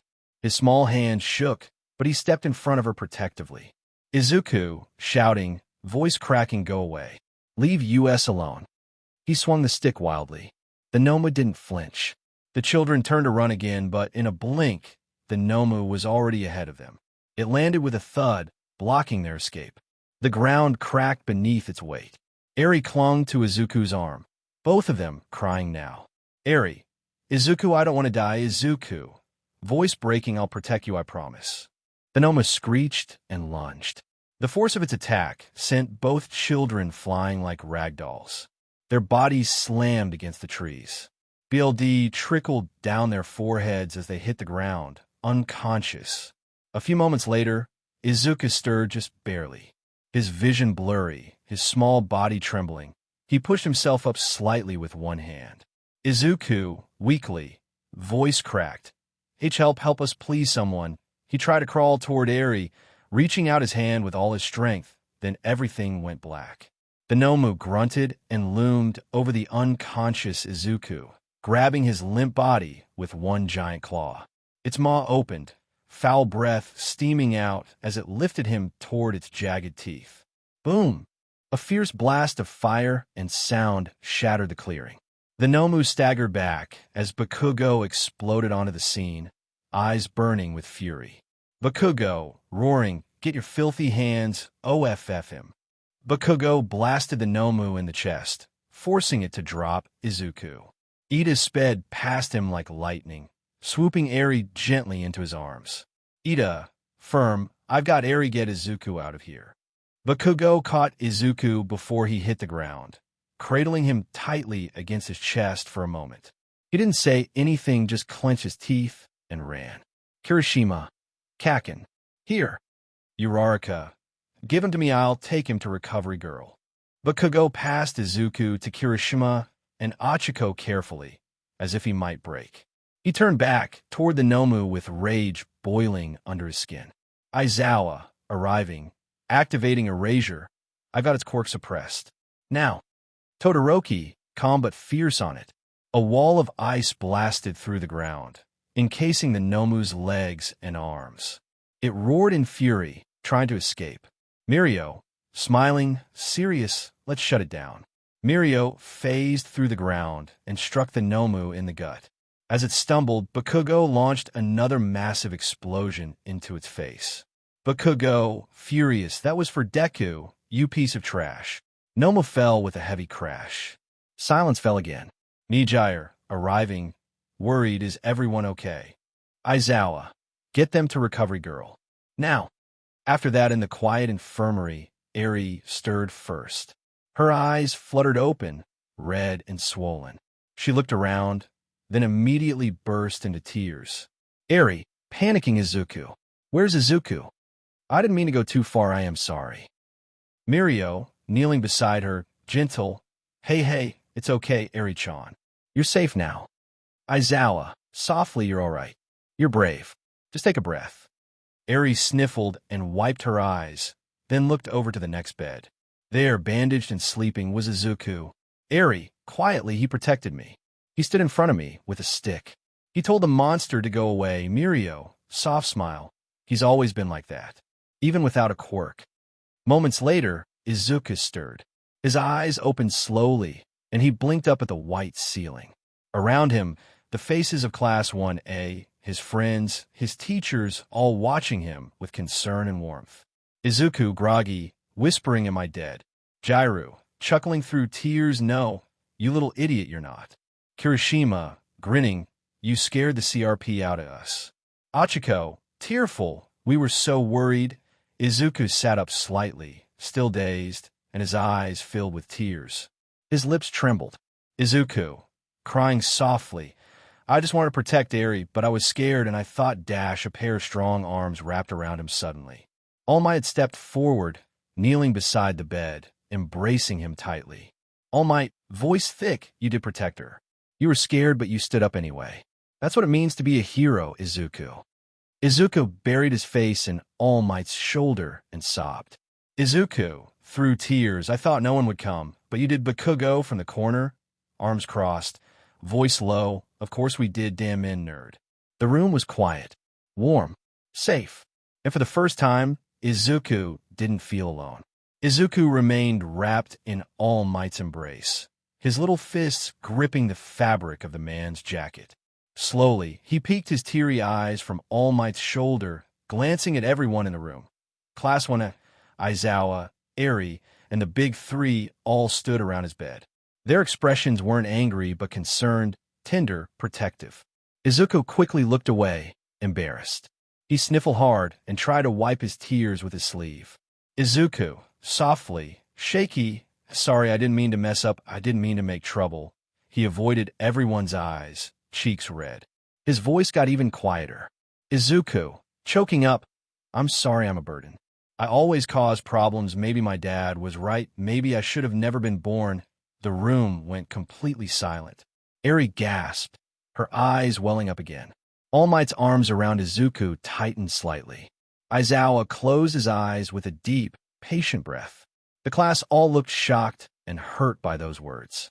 Achiko, soft but firm, "No, Izuku, don't ever say that again."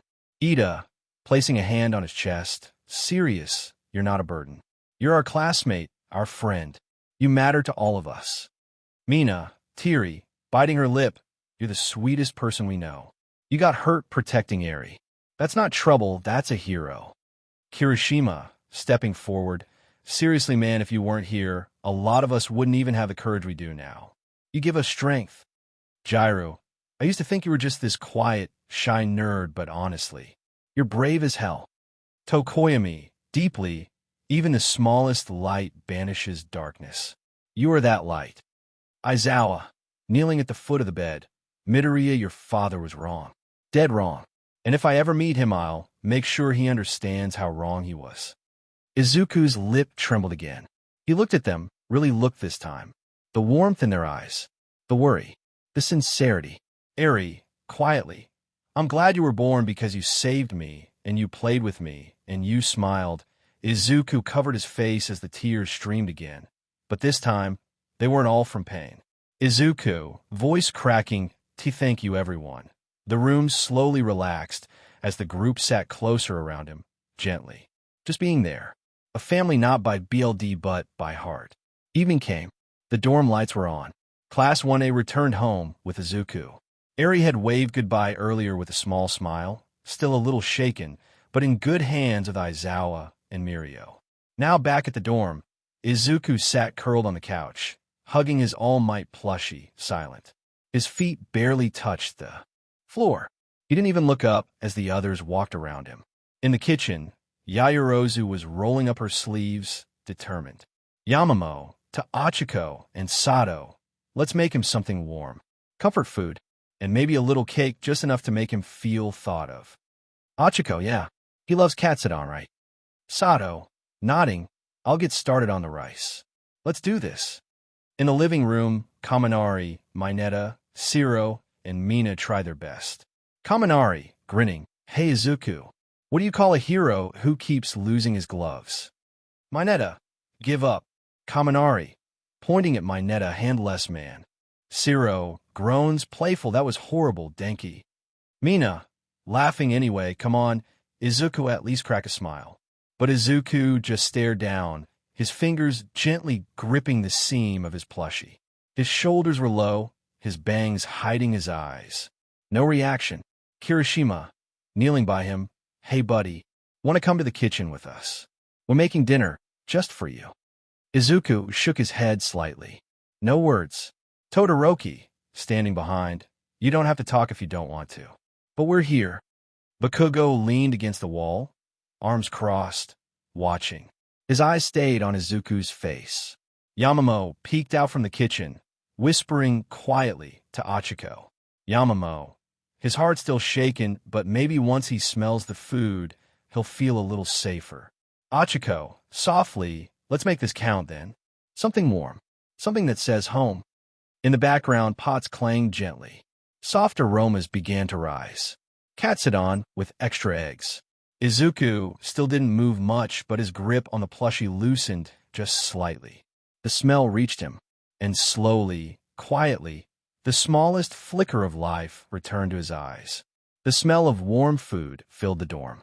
The dining table was set, a comforting spread of katsudan, miso soup, pickles, soft bread rolls, and a small, homemade cake with gentle icing and a smiling All Might face on top. The entire class had gathered around the table, everyone but Izuku. He remained curled up on the living room couch, small arms wrapped around his All Might plushie, his chin resting on it. His legs were folded up beside him, rocking slightly. He didn't seem to notice the voices calling him to dinner. Eventually, Achiko, Yamamo, Kirishima, Bakugo, and a few others walked back to him, kneeling softly in front of the couch. Achiko, softly, Izuku. Dinner's ready. We made it just for you. Izuku blinked slowly, teary-eyed. He gripped his plush tighter. Izuku, innocently, broken voice, am I a bad luck? Everyone froze.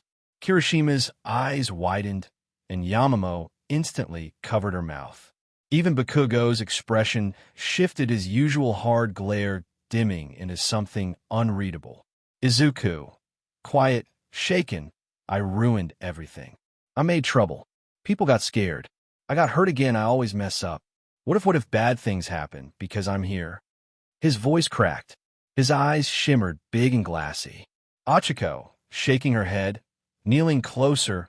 No, no. Izuku, you're not bad luck. You're not a burden.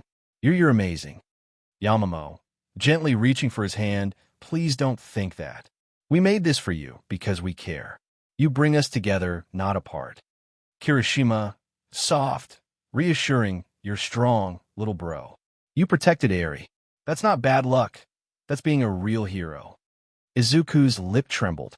He sniffled and rubbed his face against the plushie. Achiko slowly sat down and opened her arms.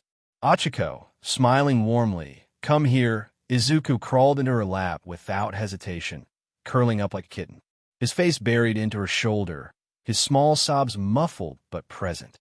Everyone's heart broke seeing him like that. So small, so soft, just a child trying so hard to be brave. Bakugo, looking away slightly, muttering crying again, didn't nerd, but his voice lacked venom. His hand clenched briefly, then slowly loosened.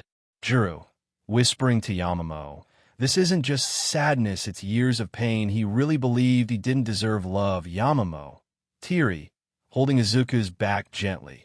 Then we'll keep reminding him. Every single day, if we have to. After some time, Izuku's sobbing finally softened. He sat up slowly in Achiko's lap, still holding his plush, sniffing. Yamamoto, smiling kindly. Would you like to try a bite, Izuku? We made katsudon and a cake just for you. Izuku hesitated, eyes still puffy. Izuku, I don't feel like eating. Achiko, tilting her head softly. I know you're not hungry, but do you think you could eat just a little? For your health. And for your mama. Bakugo, quiet but firm. You think your mom would want to see you starving and crying. Don't be stupid. Izuku blinked up at him. Slowly he nodded. Without saying a word, he reached his tiny hand toward Bakugo, who blinked in shock. After a moment's pause, Bakugo sighed under his breath and took the hand gently, walking with him toward the dining room, where everyone quietly made space. Kirishima elbowed Bakugo with a proud grin. Kirishima, teasing whisper, you've got a soft side, bro. Bakugo, shut up. Bakugo grabbed 2 plates and served food for himself, then silently served Izuku's plate next to it. He didn't say much, just put extra egg on the katsudon like he knew the kid liked it. Izuku sat down, still hugging his plushie, then took a small bite of the katsudon. His eyes lit up. Izuku, soft gasp. It's warm, it tastes like mama's. The other smiled deeply. Yamamoto wiped a tear quickly before anyone noticed. Shiro, raising a toast to a hero-sized appetite. Mina, grinning, and the bravest, kindest kid we know. Todoroki, gently, across the table. I'm glad you're safe, Izuku. The moment was gentle, quiet, but filled with so much love. And when Izuku took a bite of the cake, Izuku, eyes wide, it's All Might flavored. The entire class burst out laughing, not because it made sense, but because the way he said it was so cute, so honest, so purely Izuku. The night fell heavy over you. Dorms, stars veiled behind a drifting curtain of clouds. Everyone was fast asleep. The lights dimmed, hallways quiet. Only the sound of wind rustling leaves outside. But in Izuku's room, a different silence filled the air. His small body twisted beneath the covers. Beads of sweat formed on his brow. His little hands clenched around his All Might plushie, and his face contorted with pain. Flashback. Years ago inside a dim, cracked apartment, young Izuku, age 5, stood frozen in the corner. Tears streamed down his cheeks. Father, furious, shouting, what the hell is this, Inko? You wasted money on toys. On cake. For him. He pointed at Izuku with disgust. Inko, shaking, shielding her son. I just wanted to give him something, it's his birthday. Please, father, shoving her aside. Quirkless trash doesn't get birthdays. He stormed forward. Young Izuku gasped, eyes wide. A slap echoed. He crumpled to the ground. Inko screamed. Father! Looming, you hear me, Izuku. You don't deserve anything. Not gifts. Not cake. Not love. You should have never been born. Young Izuku sobbed, BLD in his mouth, body trembling. Present time. Izuku's room. Izuku gasped, eyes flying open. His chest heaved. His pillow was damp with tears. He sat up, shaking violently. Izuku, small voice, trembling, Please stop, I'm sorry, I didn't mean, I just wanted a cake. He looked around, no shadow, no yelling, no fists. Only the quiet room. But the ache was still there. His hands clutched his chest, sobs escaping his lips. He held the plushie tightly, curling himself. Izuku, whispering, why can't I just forget? Why does it still hurt? He sat like that for minutes before slowly slipping out of bed, wiping his tears with his sleeve. Izuku quietly opened the front door of the dorm, careful not to wake anyone. The cool night air brushed his cheeks as he stepped outside, still holding his plushie. He sat down on the porch floor in his oversized hoodie, bare feet tucked under him. Above, the moon glowed faintly through the clouds. A few stars twinkled through. Izuku, quietly to himself, why was I even born? He hugged the plush tighter. Izuku, I was always a good kid. I helped Mama. I shared my snacks. I never yelled at anyone. I just wanted to be a hero. He sniffled, eyes cast downward. Izuku, but I was born wrong, huh? No quirk.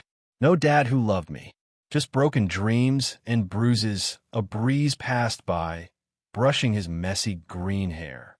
His voice cracked as more tears fell. Izuku, softly, all I wanted was a birthday. A smile. Someone to say I'm proud of you. He buried his face into the plushie again, sobbing quietly under the pale sky. The moon was still high in the night sky. Soft clouds passed over it as tiny footsteps echoed down the quiet hallway. A small figure with messy green hair tiptoed past the dorm rooms. Izuku looked back only once.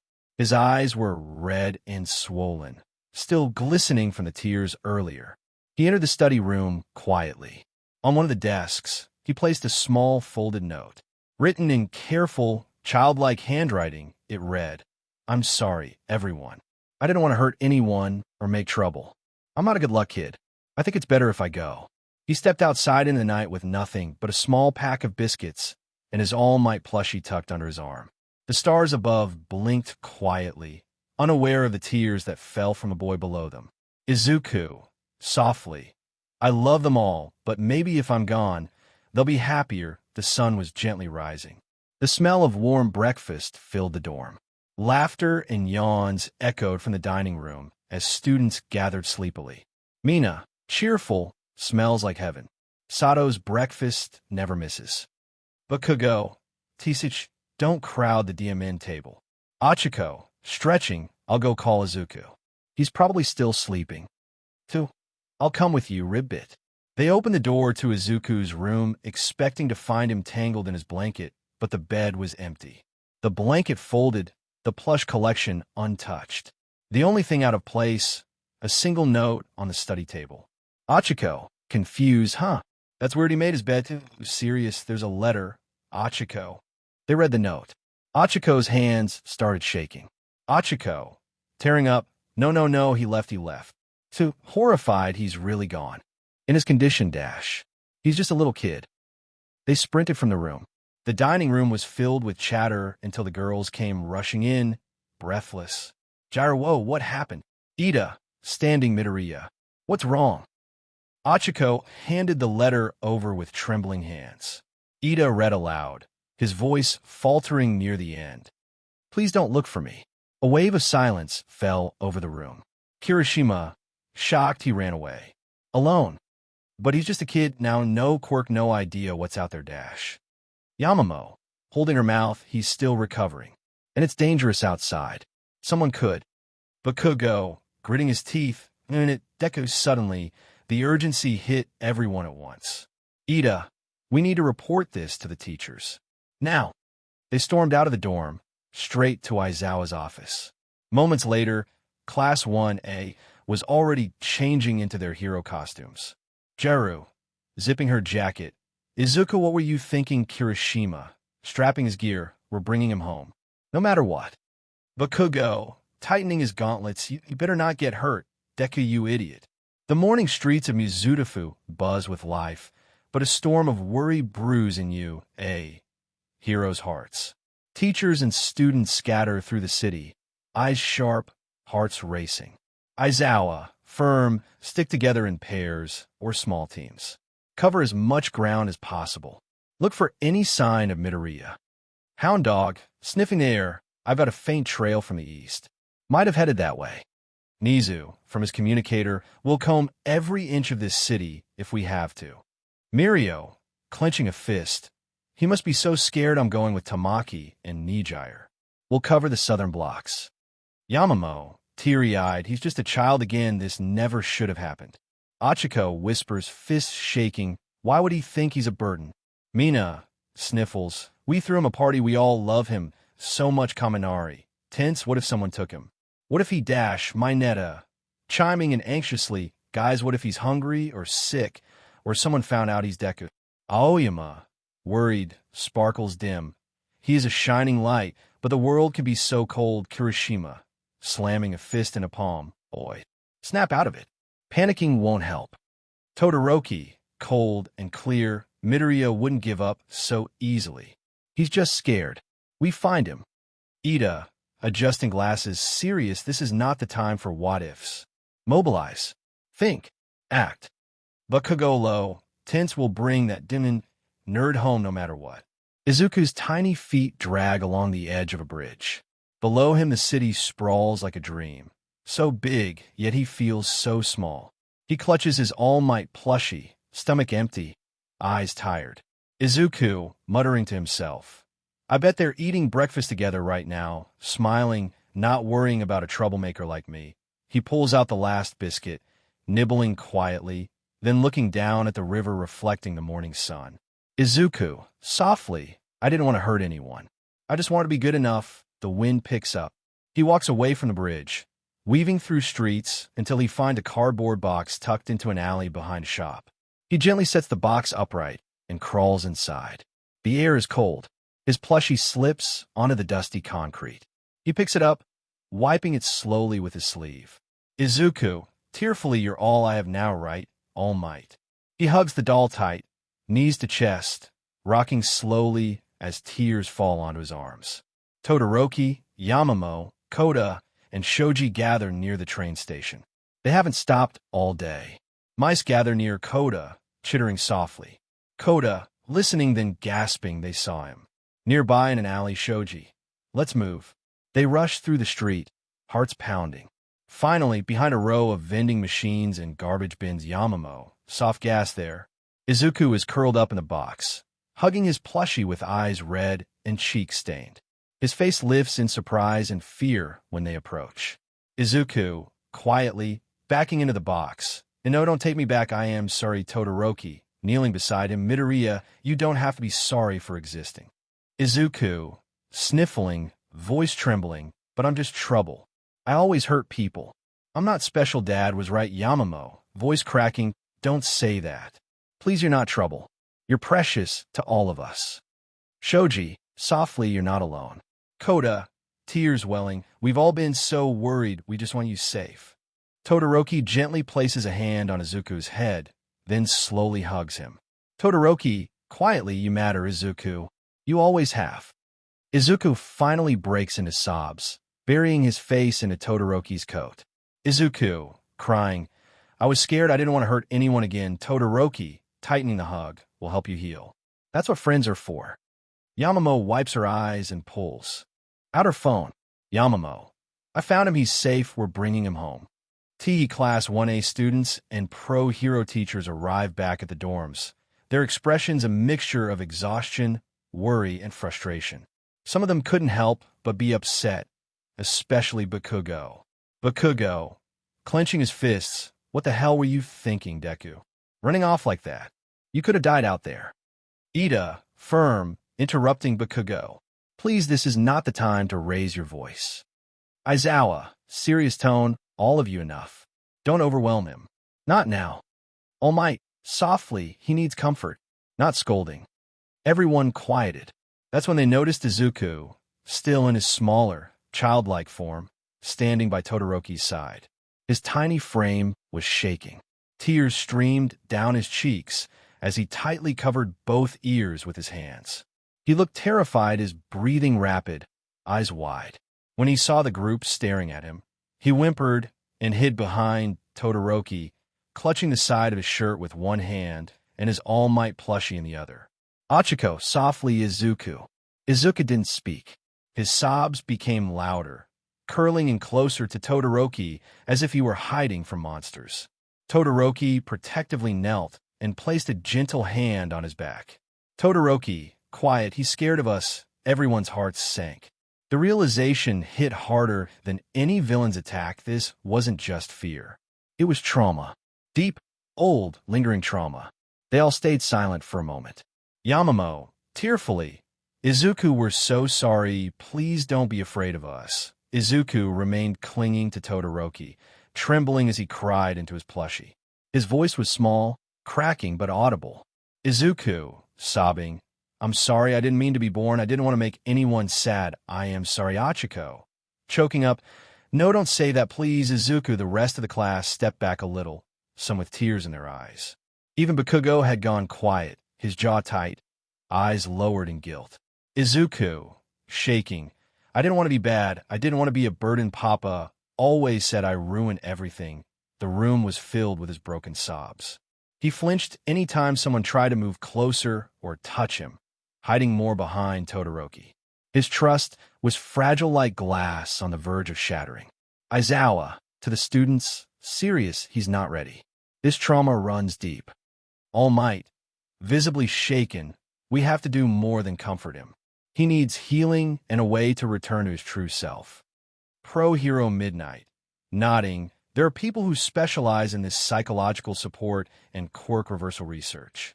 Present Mike, softly, will do whatever it takes, no matter how long. Aizawa turned to the students.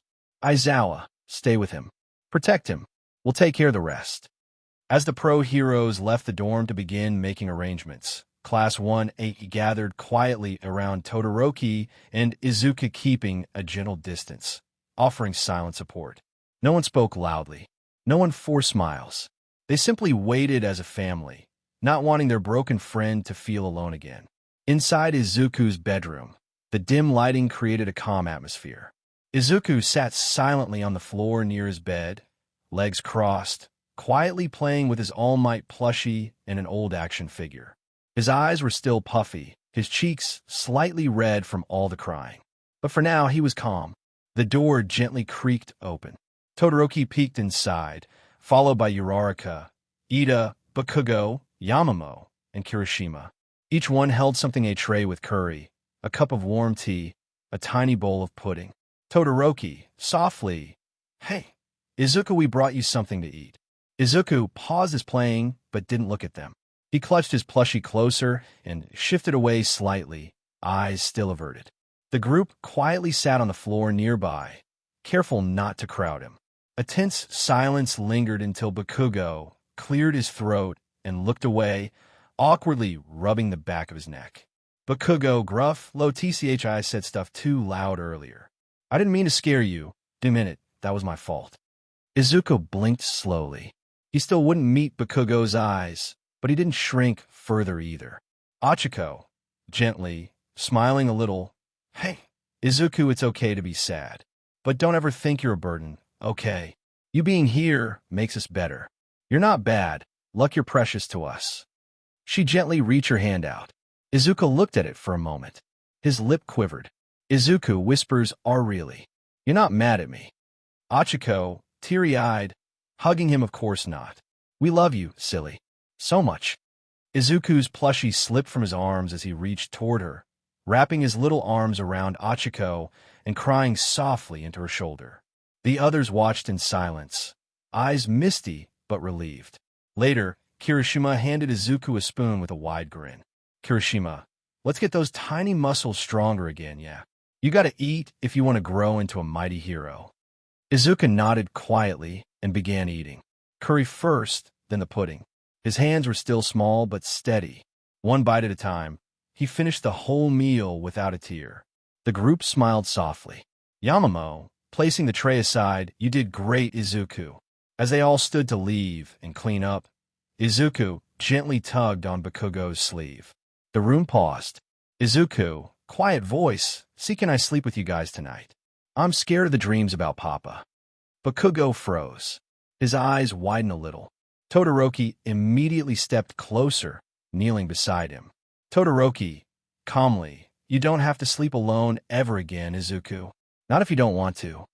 Yamamoto, clapping her hands softly, inspired. Then let's have a sleepover in the living room. Everyone together. Izuku's eyes lit up, filled with childlike wonder. Izuku, soft smile really. Like really. Achiko, Nadia, blankets, pillows, and even warm milk if you want. Kirishima, grinning, it'll be fun, like old-fashioned camping inside. The whole group helped carry blankets, sleeping bags, and pillows to the living room. Soon, the space was filled with warmth not just from the lamps and blankets, but from laughter, small giggles, and gentle hugs. Izuku sat in the middle, cuddled between Todoroki and Achiko, his plushie in one arm, the safety of his friends in the other. Ida, adjusting his glasses, smiling, tonight, we all stand together. As a family. And for the first time in a long while, Izuku felt safe enough to close his eyes and sleep. The entire class bustled into the living room, arms full of blankets, pillows, and sleeping bags. They were laughing, talking, and setting up their own little sleep stations. The atmosphere was finally light after days of stress. Kaminari, Mineta, and Mina came in carrying a pile of DVDs and CD movies. Kaminari, grinning, all right. I brought the good stuff. Action, comedy, and even that All Might anime crossover. Mineta, snickering, let's skip the boring ones, how about something thrilling? Jairu, pointing her earphone jack, try anything adult or scary, and I swear I will plug this in your nose. The group laughed. Meanwhile, Todoroki gently carried Izuku, who had gotten sleepy again after dinner. He settled beside Uraraka and Ida on a thick blanket. Tokomi sat nearby, arms crossed quietly, then asked in his calm tone, Tokomi, Midoriya, are you feeling a little better now? Izuku glanced up at him, blinked, and slowly nodded, his plushie still in his arms.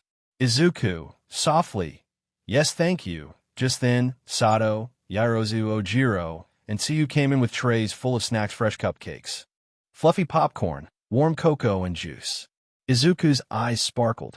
Izuku, excitedly clapping, wah, see cupcakes. For me.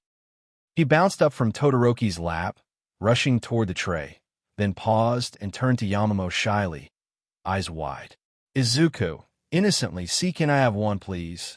Everyone burst into warm laughter and coos. Yamamoto knelt down and handed him a pink cupcake with a smile. Yamamoto, you can have as many as you want, Izuku. Kirishima, grinning, man, he's so cute, I can't stand it. The lights dimmed as Kaminari held up a movie case. Kaminari, all right. Vote action movie or space hero adventure. Mineta, whispers, let's play that new romantic one with the alien girl Dashiru, deadpan, try it and I'll mute you. In the end, they settled on a safe and fun choice. A classic All Might animated movie. The opening scene exploded on the screen with fanfare. Izuku sat front and center, hugging his plushie and clapping every time All Might appeared. Izuku, pointing starry-eyed, I want to be like him. A real hero. I want to save people with a smile too. The room fell into a quiet warmth. They all smiled, even Bakugo softened at the edges. But there was a pang of ache behind their expressions. Yairozu leaned close to Kirishima and whispered, Yamamoto, he doesn't remember that he was born quirkless.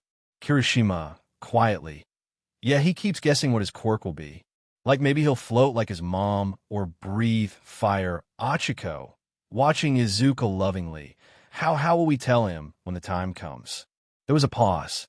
They all looked at the little boy, joyfully copying All Might's punch poses, full of hope and energy.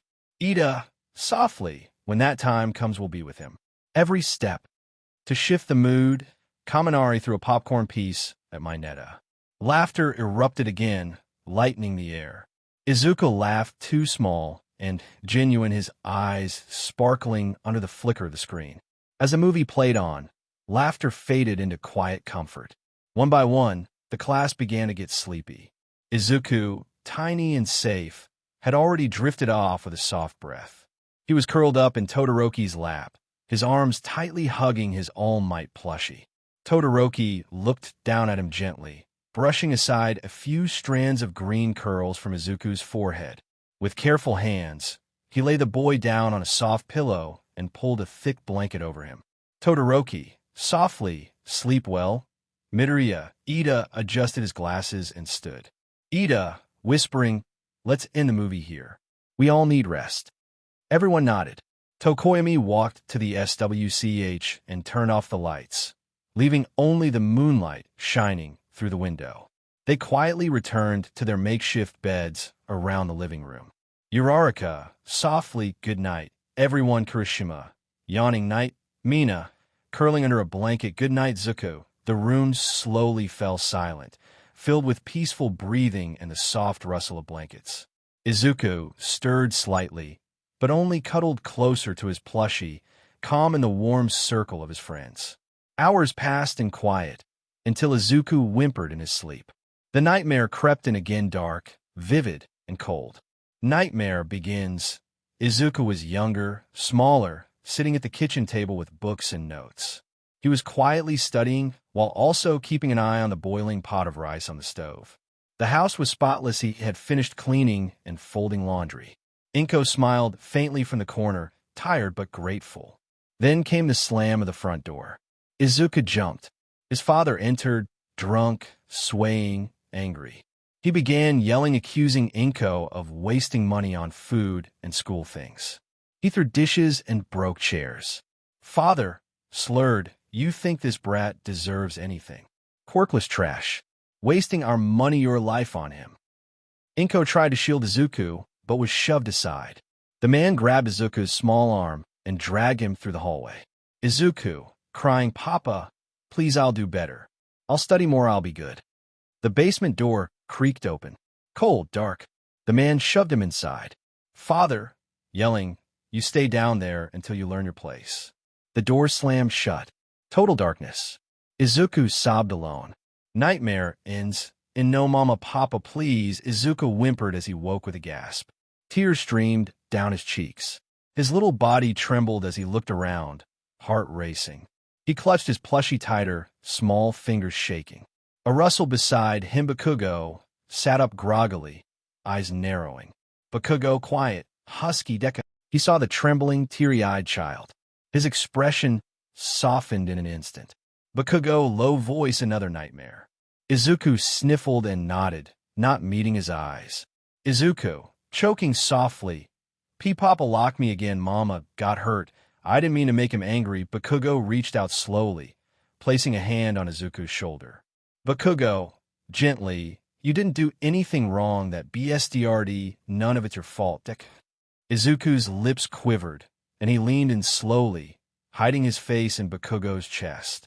Bakugo froze, but then carefully wrapped an arm around him. Izuku, muffled, can I sleep beside you? Bakugo, soft grunt, TCH, yeah, fine. Come here. Bakugo shifted to make space, letting Izuku curl up beside him, plushie clutched tightly. Izuku buried himself in the warmth, slowly calming down. Bakugo stared at the ceiling for a moment, jaw clenched, then gently draped his blanket over the both of them. Bakugo, whisper, you're safe now, dumb nerd. And together, they drifted back to sleep, surrounded by the soft, steady breathing of their classmates. The morning sun peeked through the curtains, casting a golden glow over the Class 1A common room.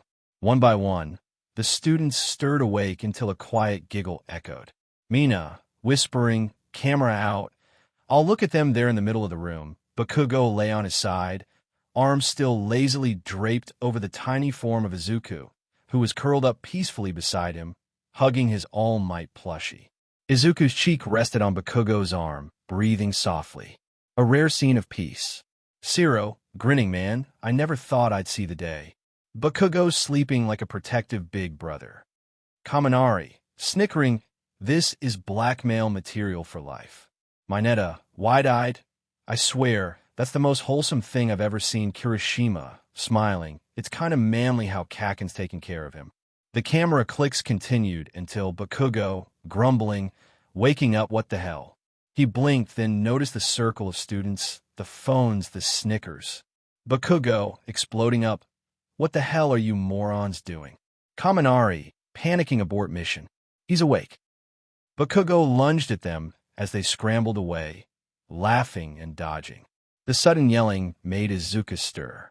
He yawned adorably, rubbing his eyes and sitting up while still clutching his plushie. Izuku, sleepy voice, cacking loud. Bakugo paused mid-chase, looking back with a flinch. Bakugo, TCH sorry, dim-in extras woke me up. Achiko, Todoroki, and Ito approached. Uraraka, cheery good morning Zuku. Todoroki, gently you slept okay. Izuku, nodding shyly. Kakin was warm, but Bakugo turned red. The class snorted laughter again, but softened as they watched Izuku's small smile.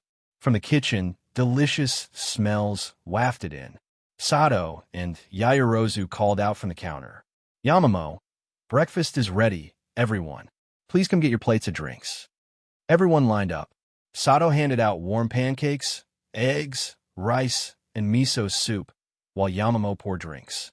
Izuku was lifted up and helped by Ida and Achiko.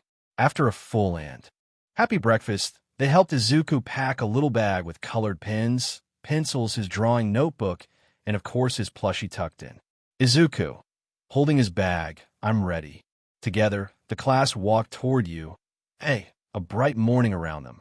Students from other departments paused, looking at the tiny green-haired child walking between the towering figures of Class 1A. Support student whispers to friend, wait, is that Midoriya-kun? He's a kid. General studies girl, gushing, he's so cute, I can't handle it. Izuku hid shyly behind Ida and Kirishima when people stared, clutching his plushie tighter. Achiko patted his head, calming him. They entered their classroom. Everyone took their seats as Izuku was guided to a special desk with crayons and paper already set up. Just then, the door slid open. Aizawa, monotone, good morning, problem children. He walked in, but paused at the sight of Izuku, seated politely and coloring a drawing of a hero with green hair and a cape. Aizawa, softer tone, good morning, Midoriya. Izuku looked up and beamed sweetly. Izuku, cheerfully, good morning, Mr. Aizawa.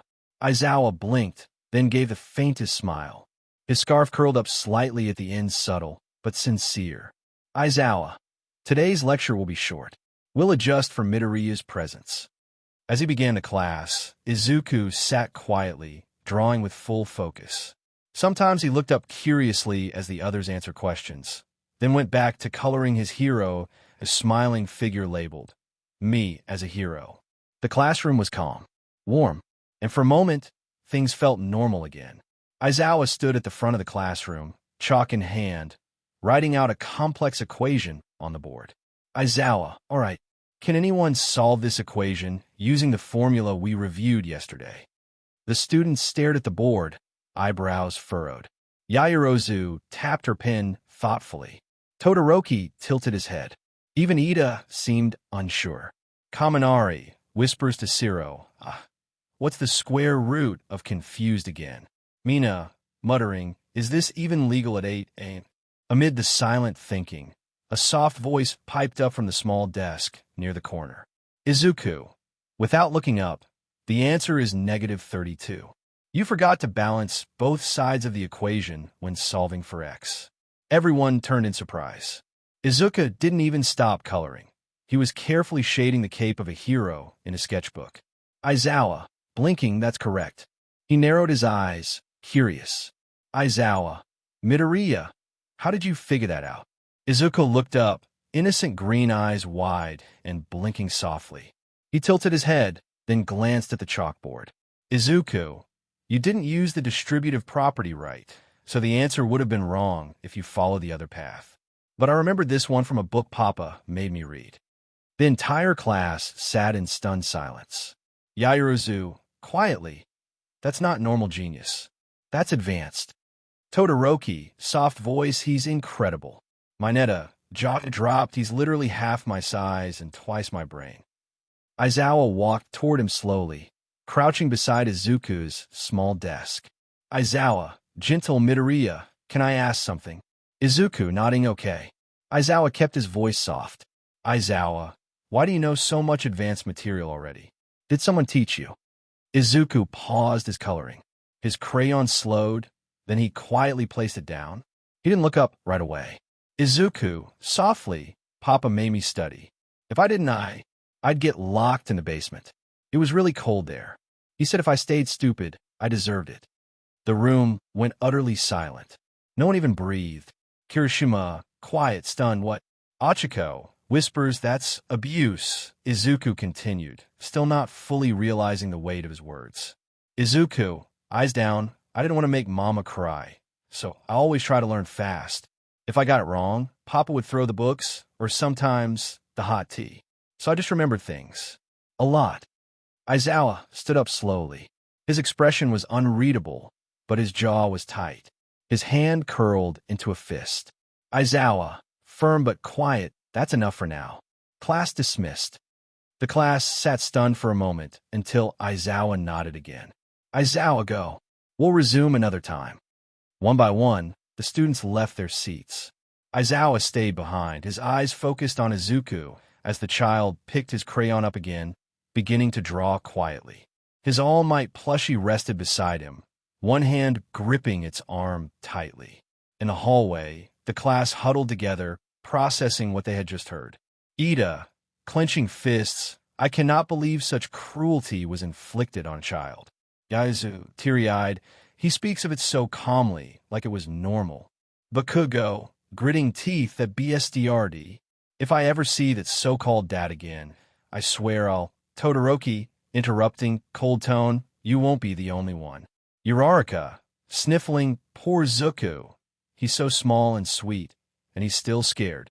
Gyro, no wonder he clings to that plushie so much. It's probably the only comfort he had. Kaminari and Mineta, surprisingly quiet, looked genuinely sad. Kaminari, we gotta protect that kid with our lives. Mina, nodding yeah. He's part of our class, even like this. Back inside, Izuku looked up from his drawing as Kaminari and Mineta came back into the classroom. Mineta, nervous but sincere, hey, want to see our funny robot comic? Izuku, small smile. Okay. As the three huddled around the drawing, Izuku began to giggle. And little by little, that heavy cloud seemed to lift, even if just a little. Location, U.A. Training grounds, sunny afternoon, the big three. Mirio, Nijire, and Tamaki stood in quiet disbelief as Class 1A explained everything that had happened with Izuku. The laughter of children echoed behind them where Eri and little Izuku were playing tag. Nijire, hugging herself, that poor little boy. I can't believe he had to go through all that. Tamaki, softly, it's heartbreaking. You shouldn't know what fear like that feels like. Mirio, serious for once, yeah. That kind of trauma doesn't just go away. He's smiling now, but what about when the nightmares come back? Ida stepped forward, arms straight by his sides. Ida, firmly, Mr. Aizawa has already begun making arrangements. Mental health professionals, counselors, maybe even a quirk specialist. Anything that can help Midoriya recover. Todoroki, solemnly, will do whatever it takes to protect him this time. The group turned to look toward the field. They're like the sun cutting through a storm. Izuku and Eri were laughing, running around in circles. Achiko, softly smiling. It's like they forget they were ever hurt when they're together. Kaminari, watching them, two broken kids healing each other. Izuku ran after Eri with small, clumsy steps, his all-might plushie tucked under one arm, giggling. Eri squealed, running faster, and they both tumbled into the grass, laughing breathlessly. Mirio, smiling now, let's make sure they never have to feel scared again.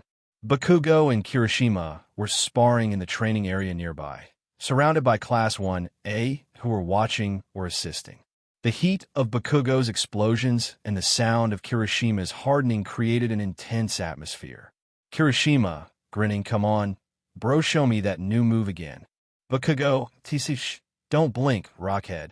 Izuku sat on the grass nearby, legs crisscrossed, hugging his plushie and eyes wide with excitement. He pointed up excitedly as Bakugo's hands started to light up. Izuku, wow, boom boom hands. It's like fire but sparklier. Bakugo smirked mid-battle despite himself.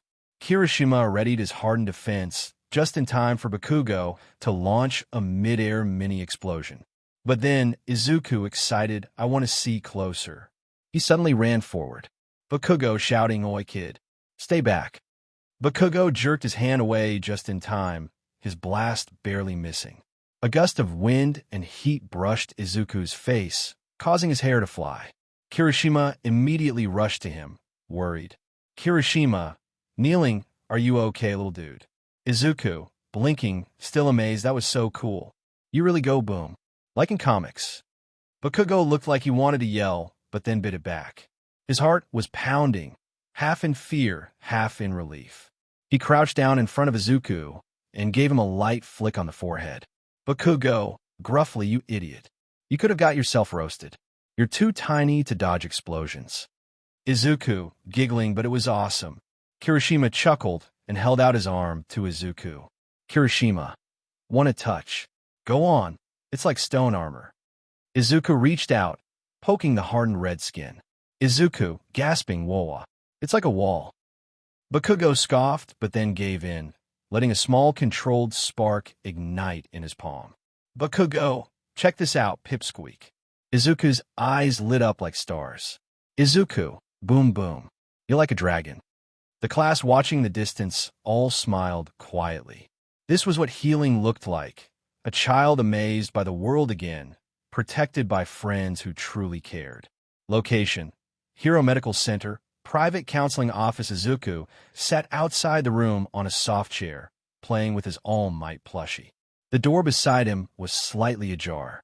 He wasn't supposed to listen, but he heard his name. Curiosity pulled him closer. Inside the room, "Doctor," gently, after a full evaluation, "Midoriya Izuku is showing signs of complex trauma, likely rooted in years of emotional and physical abuse. His nightmares, fear of loud voices, and self-blame are all signs. It may take months or even years, but healing is possible, with patience, love, and the creation of happy, safe memories." Inko, clutching her hands together, "I'm scared for him. He was always so bright until his father, and then the truth about his quirk, All Might serious." Arms folded, "We must be careful with what we say." Knowing he was born quirkless, it crushed him once. Even now, as a child again, that pain is still inside. Aizawa, calm but firm, "If he hears it again too early, it might damage what little trust he's built back." They paused, but they didn't know behind the door a small shadow was trembling. Izuku stood there, lips quivering, eyes wide. He had heard it all. "Izuku," soft whisper to himself, "quirkless." He turned away, his little hands clutching the All Might plushie tightly. Silent tears rolled down his cheeks as he walked quietly back down the hallway, unnoticed. Location: Class 1A dorm. Evening, dinner time. The dorm dining area buzzed with laughter and the sound of plates. Sato had made delicious warm dishes. Everyone was eating heartily. Kaminari, mouthful. "Sato, you're a chef. You should open a restaurant when we graduate." Mina, grinning with pink walls and sparkles, "Obviously." Izuku sat on a chair, legs swinging, slowly chewing his food. His eyes weren't shining like usual. He glanced around at his friends. Smiles everywhere, but not his. In his head, the words echoed, "Born quirkless." "Achiko, kindly." "Izuku, do you like the food? Sato made curry just for you." Izuku looked up, startled. He forced a tiny smile and nodded. Izuku softly, "It's yummy." But inside, he felt empty, worthless, hopeless. Late night, Izuku's bedroom. The dorm was quiet. Everyone had gone to sleep. Inside Izuku's room, the lamp was dim. Crayons and drawing pads were scattered on the floor.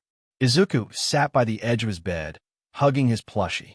His eyes were red, his cheeks stained with tears. In front of him was a drawing. A stick figure, drawn with a black crayon, stood alone on one side of the paper. On the opposite side was a crowd of smiling stick figures, labeled Class 1A and Heroes. In the middle, a wall. Izuku whispers to himself while drawing, "I'm just a broken toy, not a hero, not anymore." He colored over his own stick figure until it was just a black smear. His hands trembled. The plushie dropped from his arms onto the bed, forgotten. He curled into himself and cried quietly, not wanting anyone to hear. Morning after breakfast, Ida stood at the center of the common room with his clipboard, assigning chores. Ida, gesturing, Yayorozu, Kaminari, laundry duty. Todoroki and Siro, gardening. Ojiro, please collect all trash from the rooms. Let's maintain cleanliness and order, everyone. Ojiro nodded and made his way toward the second floor.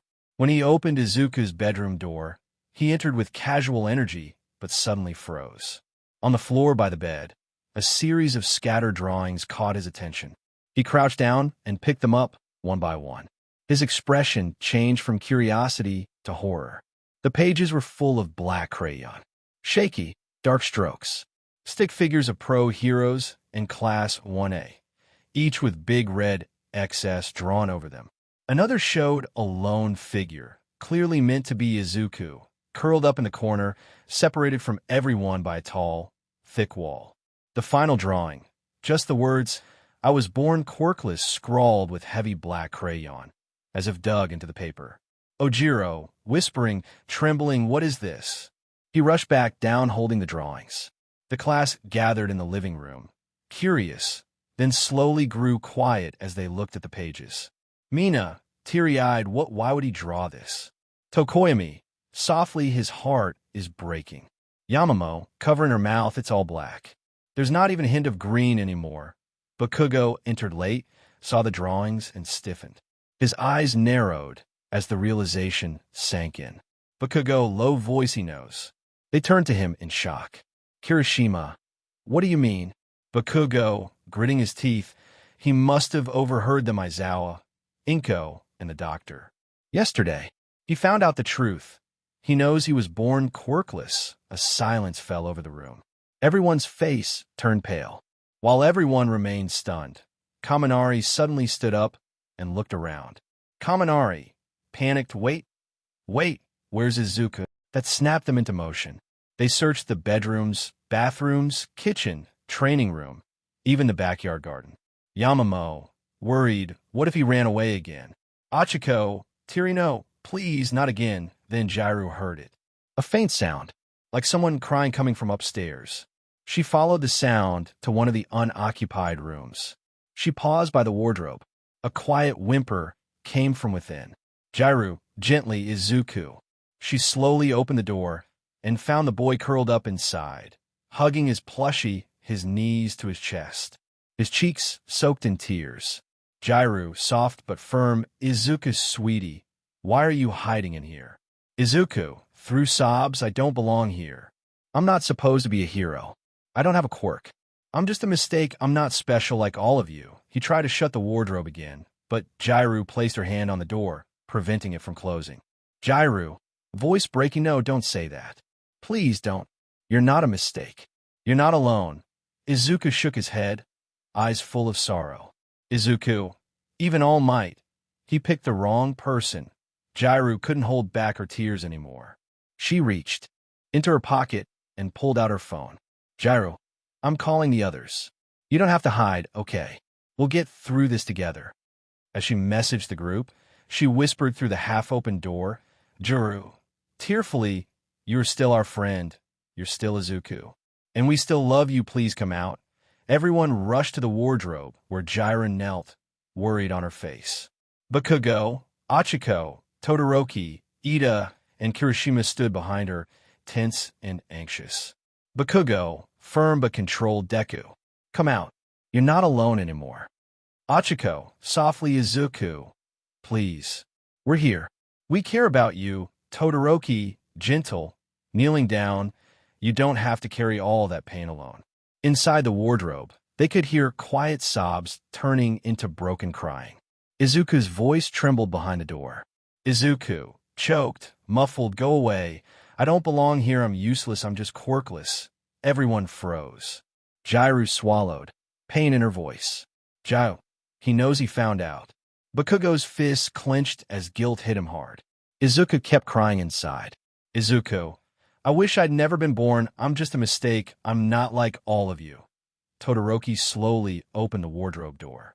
Inside, Izuku sat huddled, hugging his knees, shaking with tears. Achiko, reaching out, Izuku, it's okay. Izuku suddenly pushed her hand away and dashed past everyone, tears streaming down his face. Ida, shocked Midoriya. They all ran after him. Down the hallway, Bakugo and Ida cut him off, standing firmly in his path. Izuku stopped, trembling. His eyes were wide, filled with fear and heartbreak. Izuku, sobbing, why? Why did this happen to me? Why can't I be like all of you? Bakugo stepped forward quietly and knelt in front of him, arms open. Bakugo, softly, you don't have to be like us. Just be you, DM in it. Izuku collapsed into him, crying hard into Bakugo's chest. Bakugo wrapped his arms around him tightly.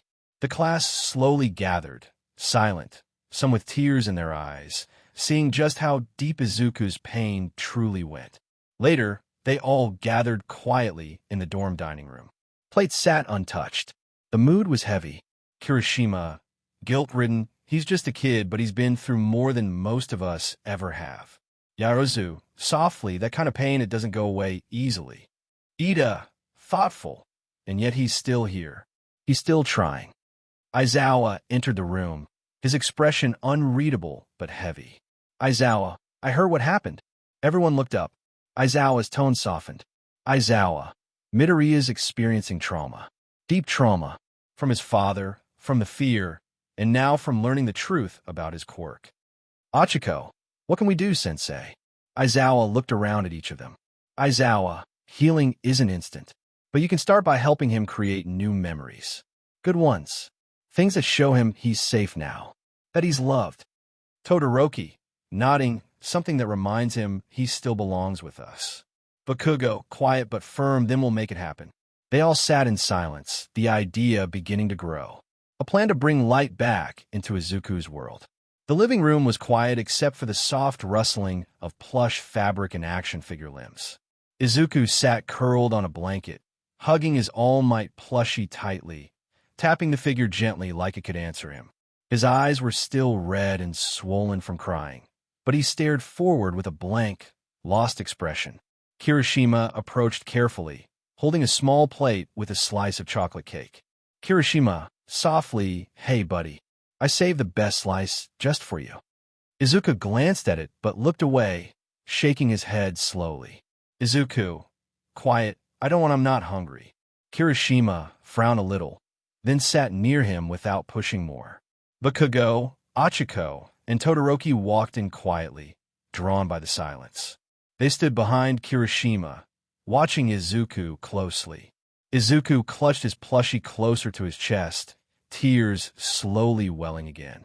Izuku, voice cracking, if I'm nothing, then why was I born? The group stiffened. Izuku's voice was soft, but the pain in his words struck hard. Izuku, why do people like my dad hate me so much? Why was I born quirkless? I tried so hard to be good. I tried to be kind. I wanted to make everyone proud, but why did it still hurt so much? His tears spilled again, and he hid his face behind his plushie. Achiko's hands trembled by her side. Bakugo, firm but honest, because life isn't fair, Deku, but that doesn't mean you were a mistake. He crouched beside him, voice softer now. Bakugo, you being quirkless. Maybe that happened for a reason. One that even you can't see yet. Maybe you'll become something more. Something bigger. Not less. Achiko stepped closer and knelt beside him. Achiko, gently, your quirk doesn't define you, Izuku. You do. The way you treat people, the way you smile, even after all the pain. That's the part of you that makes you a hero. That heart, that soul. Izuku trembled in place, slowly lowering his plushie, eyes looking into theirs, shiny and full of emotion. Izuku, small voice, see, can I still be a hero? Even if I'm quirkless, even if I'm a coward. Kirishima smiled, wide and sincere. He lightly ruffled Izuku's hair. Kirishima, you, a coward? No way. You're the bravest person I know, little man. You faced more than most adults have, and you're still standing, still trying. Achiko nodded in agreement, smiling warmly.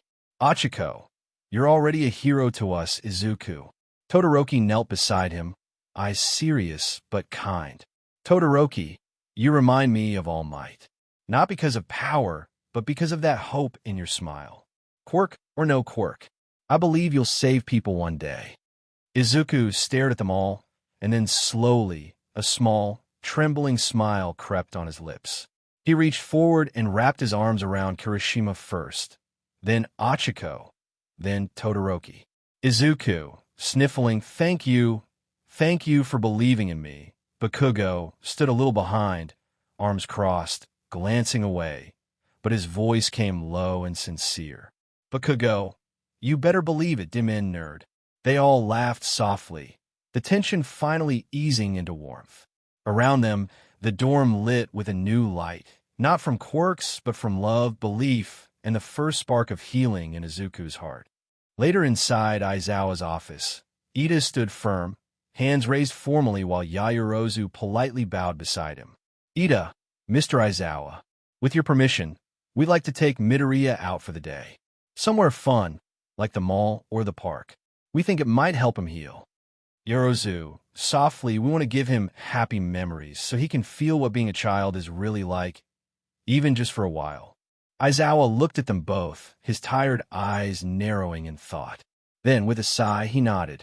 Aizawa, all right, but stay together. Keep a close eye on him. Make sure he feels safe at all times. Ida and Yorozu, yes, sir. They quickly returned to the dorms. Ida clapped his hands for attention in the common room, while Yorozu stood beside him, smiling. Ida, with enthusiasm, Class 1A. We've received permission to go out today, to the mall, parks, and anywhere Izuku might find joy. The room lit up with excitement and supportive cheers. Izuku blinked in confusion from his corner, where he sat with Kirishima. Izuku, quietly, huh? Mall, parks. Kirishima crouched next to him with a bright smile. Kirishima, yup, for you, bud. We're talking you out. No chores, no classes, just fun. It's gonna be a blast. Izuku's eyes widened. Slowly, his little mouth curled into a surprised, glowing smile. Izuku, teary-eyed, excited, really? I've never been to those places before. Papa never let me. Achiko knelt next to him and gently squeezed his hand. Achiko, well, you're going now. With us. Let's go make some memories, Izuku. The class stood outside the dorms, buzzing with excitement as two large vans waited for them. The sunlight warmed the air and fluttered against the leaves. Luggage compartments clicked shut, and snacks were loaded. Van 1, driver. Ida, and Bakugo sat up front, scowling but not complaining. Izuku sat between Kirishima and Achiko in the middle row, bouncing his feet in excitement. Kaminari was already singing some ridiculous road song, while Mina and Gyro argued over music. Zero sat by the window with a camera ready for silly shots. Van 2, driver. Yairuzu, Tokoimi meditated silently as Azui sat cross-legged beside Hagakure, already chatting. Shoji was carefully passing snacks, while Koda held a small bird in his palm. Aoyama adjusted his mirror, Sato handed out drinks, and Ojiro prepared a light itinerary for the stops. Izuku leaned toward the window, eyes wide at the open skies and moving cars. He looked at Bakugo quietly, then smiled shyly. Izuku, softly, Kakin, this is my first time going on a trip.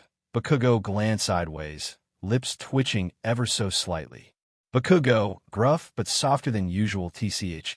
Then it better be the best dim-in trip ever. The vans rolled forward, the journey just beginning, but for Izuku, it already felt like a dream finally coming true. The vans pulled into the mall parking lot, and the door swung open. Izuku jumped down, holding Achiko's and Ida's hands, his eyes sparkling like emerald stars. It was as if he'd entered another world. Izuku gasping in awe, this place is so shiny. So many lights, so many people. Achiko, smiling, it's your first time, right? Well, today's all about you. Ida, nodding, we have a full schedule. First, fun, then more fun. They entered the arcade, colors bursting from every corner, sounds of games, bells, music, laughter.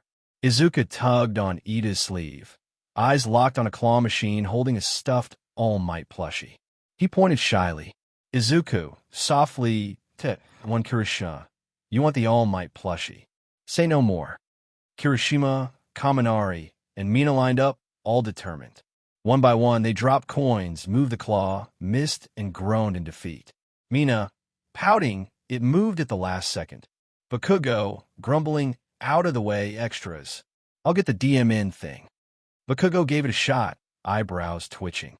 The claw snagged the plushie's leg, lifted, then dropped it right before the shoot. Bakugo hissed. Bakugo, TC cheap butt machine. Then, silently, Tokoyami stepped up. Calm and composed, he dropped one coin. The claw descended perfect grip. Click. Plushie retrieved. Kaminari. No way, Mina. Did he just one-shot it? Tokoyami turned, offering the plushie to Izuku like a knight presenting a treasure. Tokoyami, calmly here. It belongs to you. Izuku lit up, hugging the plushie tightly. Izuku, grinning, thank you, Tokoyami. I'll keep it forever. The group laughed, warmth filling the air as the arcade lights danced around them. After the arcade, they strolled through the food court. Izuku's eyes trailed a group of kids holding towering rainbow ice cream cones.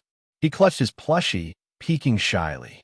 Izuku, quietly ice cream, Todoroki, walking behind him, noticed. He stepped away for a moment, then returned with a large swirl of vanilla and strawberry in a waffle cone. Todoroki, here? I figured you'd like this. Izuku gasped and looked up at him, eyes sparkling. Izuku, for me. Really? Todoroki crouched slightly so Izuku could reach. They held it together, sharing it. Izuku took a big bite, his cheeks puffing up adorably like mochi. Achiko, Azui, smiling, his cheeks looked like little dumplings. Yaoyorozu, he's glowing. Aoyama, hand over chest, truly, our little sunshine sparkles like no other. Ice cream smeared around Izuku's lips, and Todoroki quietly leaned forward and wiped it off with a napkin.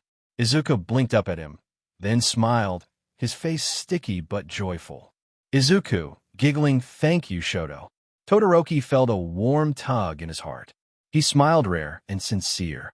Todoroki, softly, you're welcome, Izuku.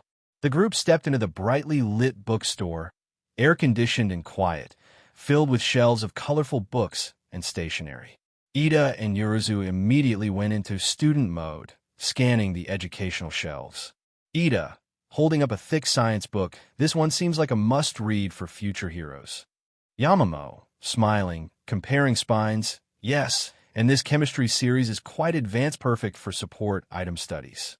Meanwhile, Bakugo wandered through the kids' section, almost pretending not to care until he spotted it. A full-color, limited edition, all-might coloring book, complete with glitter pens and hero-theme markers. Bakugo, grumbling to himself, tch. Like how I get that stupid. He glanced back. Izuku was happily chatting with Achiko, giggling while hugging his all-might plushie. Bakugo's gaze softened just a bit, then stiffened again. He marched straight to the cashier. Bakugo, that set give me 3. Now. Sales lady, surprised, oh, it's a premium edition, it's a bit pricey. Sir Bakugo, deadpan, did I stutter?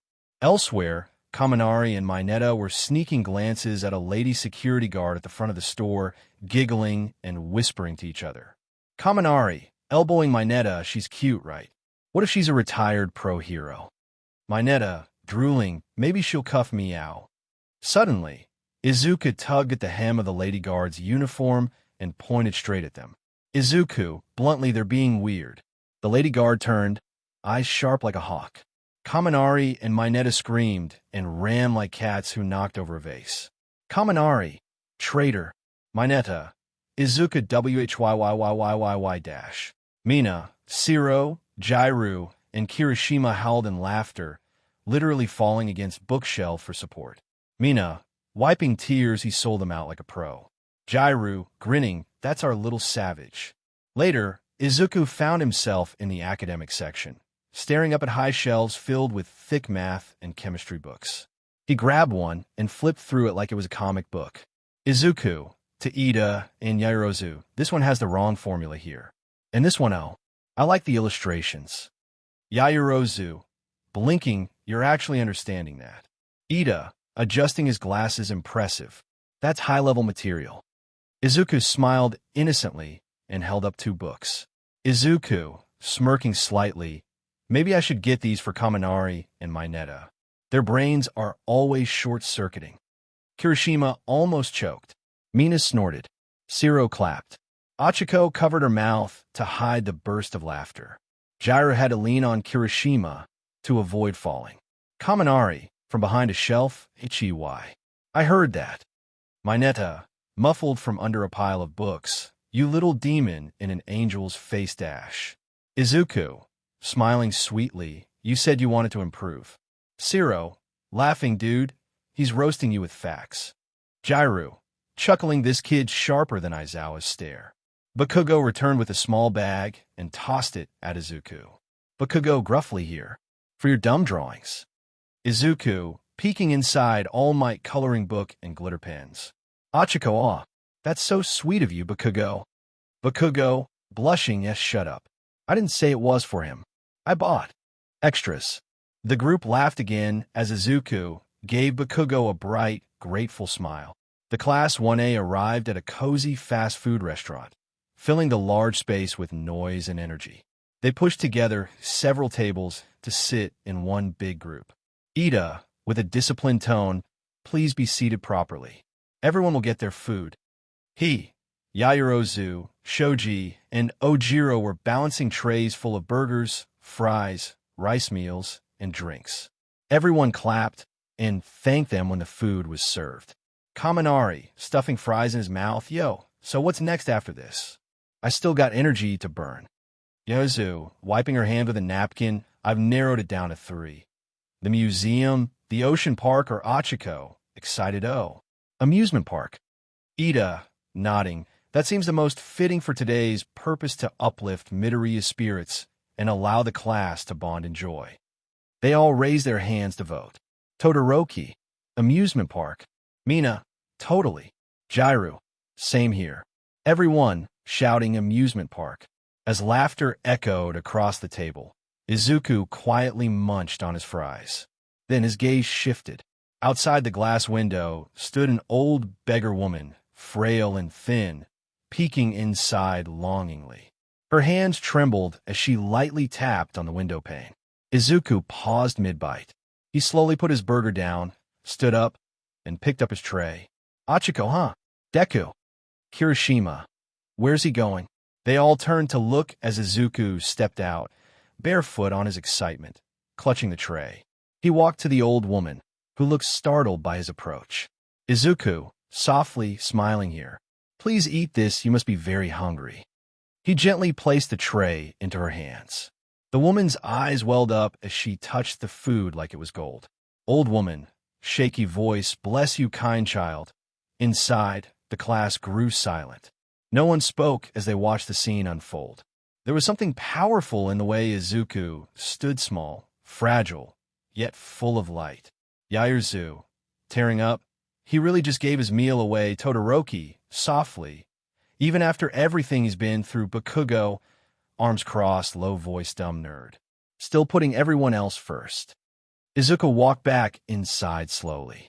Before he could sit down, Yaoyorozu stood up and placed a fresh tray in front of him with the same food. Yaoyorozu, gently, you deserve this. I bought it for you. Izuku, smiling shyly, thank you, you didn't have to. Kirishima, leaning on the table, Deku, why did you give your food to her? Aren't you hungry? Izuku, soft tone, I just felt like I had to. It's like my body just moved. Her eyes that looked like mine when I was hungry and locked up before. I knew that pain. There was a beat of silence. Kaminari and Mina looked at each other, their smiles soft now. Achiko rubbed Izuku's back gently, and Jiraiya leaned forward to speak. Jiraiya, you've got the kindest heart, Midoriya. That's something no quirk can match. Ida, nodding deeply, it is acts like this that define true heroism. I'm proud to call you a classmate. Tokoyami, solemnly, light shines brightest in the darkest corners. Midoriya, your soul is radiant. Todoroki, quietly, I don't care if you were born quirkless, you're more heroic than most pro heroes. Izuku blinked, overwhelmed by the warm words. His eyes watered again, not from sadness this time, but because he was genuinely moved. Izuku, voice trembling, "Thank you all of you," Bakugo, gruffly, chewing, "Just eat already, Dimin nerd." Everyone, laughing softly, Bakugo. The scene ended with Izuku taking a bite of his burger, cheeks full again, and smiling as everyone chatted around him. The scars in his heart still remain, but moments like this slowly started to heal them. Bright lights, colorful stalls, laughter and music filled the air as Class 1A entered the amusement park. The sky was painted with soft oranges and pinks of the late afternoon sun. Izuku's eyes sparkled. He looked around like a child stepping into a dream. Achiko, grinning, "All right, first stop carousel." Ida, adjusting glasses, "We must begin with something gentle to warm up." Izuku was led by Achiko and Azui to a white carousel horse. He climbed up with help from Ida, his eyes wide with excitement. The ride started, and Izuku giggled loudly, holding onto the pole as if galloping on a real steed. Izuku, laughing, "I'm a knight. Look, I'm riding in a battle." Azui, chuckling, "You look cute, Midoriya-chan." Their laughter filled the air. Next was the caterpillar ride. Izuku was seated beside Kirishima, both waving wildly to the others every time they passed by. Kirishima, laughing, "This thing is faster than it looks." Izuku, smiling wide, "It's so fun." After that, Mina, Yuzu, Aoyama, and Kaminari dragged Izuku into the water splash ride.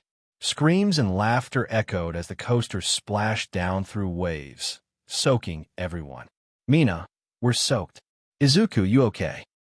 Izuku, dripping, laughing, "That was amazing." Later, Bakugo and Todoroki stood by the carnival games with Izuku between them. The shoot-the-cans game was simple but with pride on the line. Bakugo, grunting, "Watch and learn, nerds." Todoroki, calmly, "I won't lose." Both fire their shots perfectly, knocking down the rows of cans like pros. They each won oversized plush toys, a dragon and a bear. Bakugo, awkwardly, "Here. For you, dumb Deku." Todoroki, gently handing his, "You deserve both." Izuku, eyes sparkling, Really? Thank you." He hugged the giant bear with both arms, nuzzling into its fluff and giggling so innocently that even Bakugo cracked a grin. Later the sun had set, and Class 1A gathered near the open grass field in the park, enjoying warm drinks and snacks under the starry sky. Blankets were laid down as they waited for the fireworks. Achiko, sipping cocoa, "This was the best idea ever." Ida, smiling, "Midoriya seems so at peace." Jiru, looking at Izuku, who was hugging the plush, "Yeah, look at him." Suddenly, boom, the sky lit up. Glorious bursts of red, blue, gold, and green painted the heavens. Everyone gasped. Izuku stood up, his eyes shimmering. Izuku, pointing, "WHH. So pretty." He started jumping in excitement, the bear still in his arms. Izuku, yelling joyfully, "This is the best day of my life. The best. Thank you, everyone. Thank you." The class looked at him, smiling, their hearts warmed. Even Bakugo softened. His eyes stayed on Izuku a bit longer than the others. Yaruzu, whispering, "He's starting to heal." Todoroki, "I hope this stays in his heart forever." The fireworks ended. The vans were warm and filled with quiet hums of sleepy conversations. Izuku, exhausted from happiness, sat beside Kirishima, his bear in his lap. His eyes slowly closed as he leaned gently against Kirishima's shoulder. Kirishima, whispering to Bakugo, "He's asleep." Bakugo, softly, "Good." The kid needed a break. The ride back was peaceful. Everyone was smiling.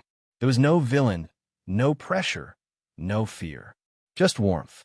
And for once, Izuku Midoriya was just a child, dreaming sweet dreams. Back at the U.A. dorms, the class quietly returned, tired but joyful. Izuku was still sleeping peacefully. Aizawa and All Might were waiting in the common area. Aizawa, arms crossed, calmly, "How was he today?" All Might, concerned but hopeful, "Did it go well?" "Was he happy?"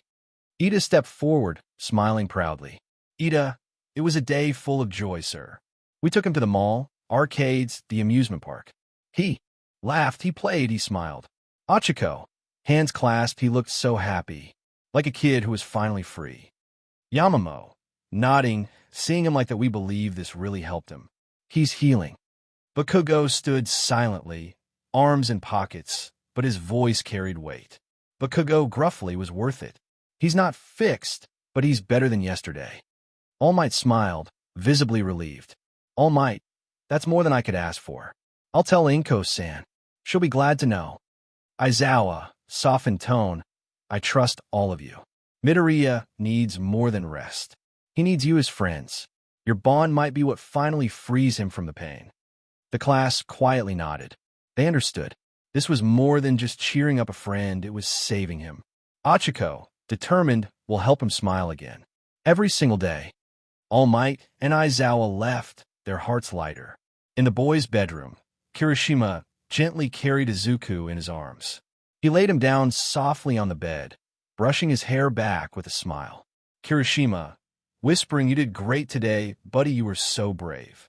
Todoroki quietly placed the two big plushies on the table near Izuku's bed. He paused, watching the soft rise and fall of Izuku's breathing. Todoroki, he's still hurting, but this is a start. Kirishima, sitting on edge of bed, do you think his dad's still out there?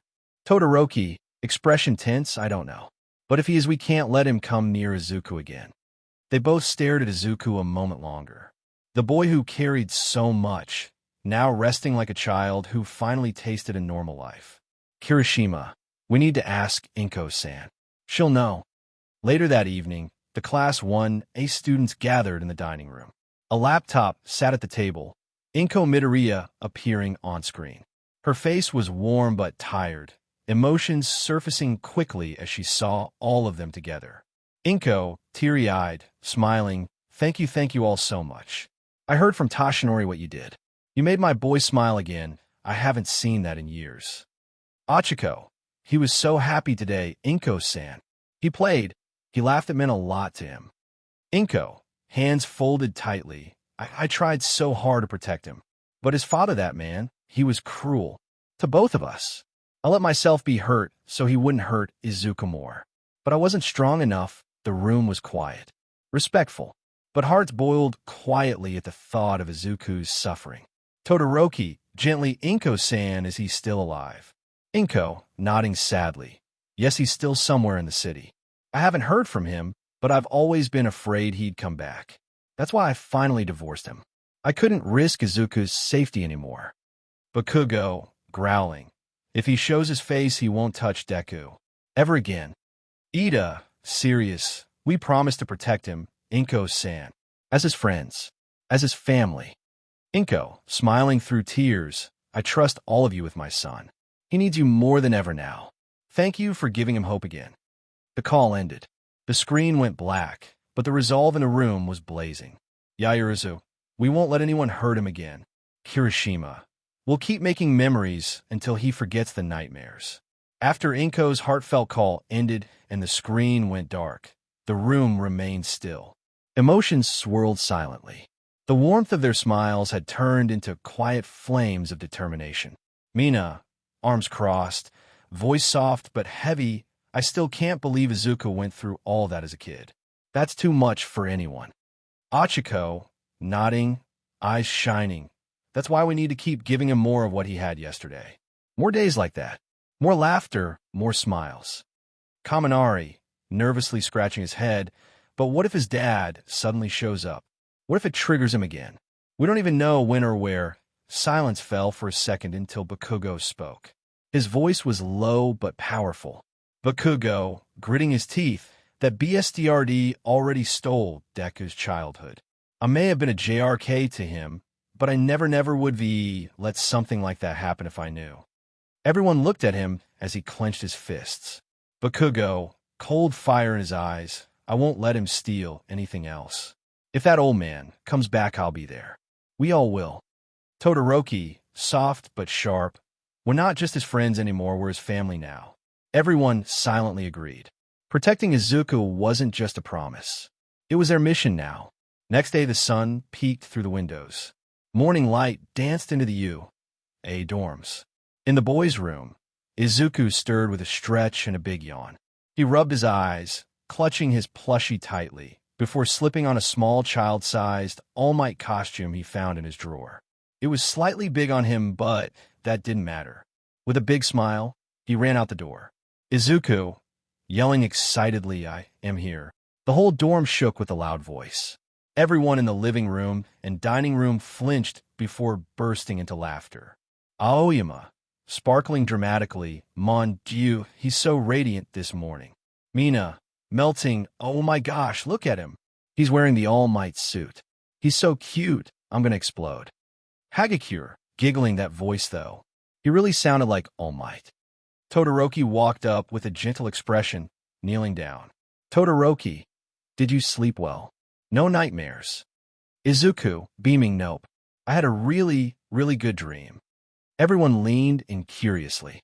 Izuku, excited, "We were sliding down a rainbow and then playing on warm sand, and then we were catching big butterflies. They sparkled like Aoyama-san." Aoyama sparkled dramatically again. Kaminari, laughing, "Well, that definitely beats a nightmare." Achiko, grinning, "You're shining today, Izuku." Kirishima, thumbs up, "That dream sounds epic. Let's make it real someday, huh?" Izuku giggled, his heart light. The smiles around him felt like sunshine. For once his day began with warmth instead of fear. The streets of the city buzzed with daily life as Class 1A walked in formation, all in their hero costumes. Among them was Izuku, beaming in his mini All Might suit, clutching his small plushie and a tiny green backpack bouncing with every step. Kirishima, "You holding up, little bro Izuku," nodding excitedly. So many people. Todoroki, Achiko, Bakugo, Kirishima, and Ida were assigned to Izuku's team for today's patrol drill. They helped guide pedestrians, assisted an old man with his groceries, and even rescued a kitten from a storm drain. Izuku's eyes widened in amazement at every act of kindness. Then he tugged on Kirishima's arm. "I want to help too." Kirishima smiled and looked at the others. They nodded. Achiko, encouragingly, "You can help this time, Izuku. Just stay close, okay?" Izuku beamed and trotted beside them. He gently took the hand of an old woman waiting at the corner, helping her cross the street with Kirishima and Achiko keeping watch. Old woman, smiling, "What a sweet little hero, thank you." She handed him a candy. Izuku, grinning brightly, "Thank you too, ma'am." He ran back proudly, showing the candy like a trophy. Kirishima, laughing, "Dude, you just saved the day with kindness." Bakugo, gruffly but amused, "Don't get cocky over a piece of candy, nerd." Izuku, "Then I'll get to next time." Everyone chuckled. A few blocks later, Achiko and Kirishima noticed a fight breaking out between two men, blocking the road and agitating drivers. Achiko, to Izuku, "Stay here on the sidewalk, okay? We'll handle it real quick." Izuku, nodding, "Okay." They dashed off, leaving Izuku waiting near a lamppost. He watched them, seemed like a student learning from his mentors. But then a familiar voice slithered behind him. "So this is what you've become. A joke in a costume." Izuku froze. He turned slowly, his small frame beginning to tremble. The plushie dropped from his hand. There stood him, the man he prayed to never see again. Izuku whispers, "Eyes wide, Dad." The man grabbed Izuku roughly by the arm. "Father," mocking, "You've barely grown. Still the same pathetic disappointment. You think wearing that makes you a hero." Izuku couldn't move. His throat tightened. He was frozen in fear as he was dragged into an alley, hidden from the crowd. Inside the alley, the man shoved Izuku against the wall. Harsh words like venom dripped from his lips. "Father, your mother ruined me, and you were the curse. Quirkless freak, nothing but a burden." Izuku's knees buckled. He fell, hugging himself. The man kicked him hard in the ribs. "Father," spitting, "You don't deserve the air you breathe." Izuku whimpered, curling tighter, plushie a few feet away in the dirt. Tears streamed down his face, not just from pain, but from a memory of years of silent suffering returning in full force. Suddenly, Bakugo, furious, "Ichiwai, get your filthy hands off him." Bakugo, Todoroki, and Ida sprinted into the alley. eyes blazing. Their presence filled the narrow space with power and intent. "Ida, sharp, who are you?" Step away from him immediately. Father, grinning, "This doesn't concern you, brats." Izuku, weakly raising his head, whispered, "Izuku, Dad P, please don't hurt them." Everything stopped. The three boys went silent, the truth slamming into them like a truck. Then anger.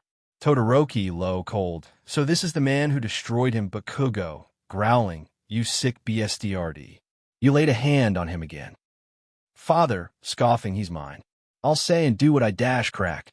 Bakugo lunged, delivering a punch to the man's face, sending him stumbling. Todoroki followed with a wall of ice to block any escape, and Ida dashed to Izuku's side, lifting him up with care. "Ida, to Izuku, you're safe now." Todoroki, eyes narrowed. "You lost the right to call yourself a father the moment you heard him." The man struggled, but Bakugo slammed him against the wall, restraining him as civilian heroes nearby were alerted and came running. Izuku, clinging to Ida's jacket, finally let his tears fall freely. Izuku whispers, "You all came for me." Bakugo, still seething, "Of course, nerd. We're not letting anyone break you ever again, Deku. Never." At the dormitory, silence filled the lounge. Ida stood near the common area, speaking through a call with a grim expression. "Ida, to phone." "Yes, ma'am, it was him. Izuku's father.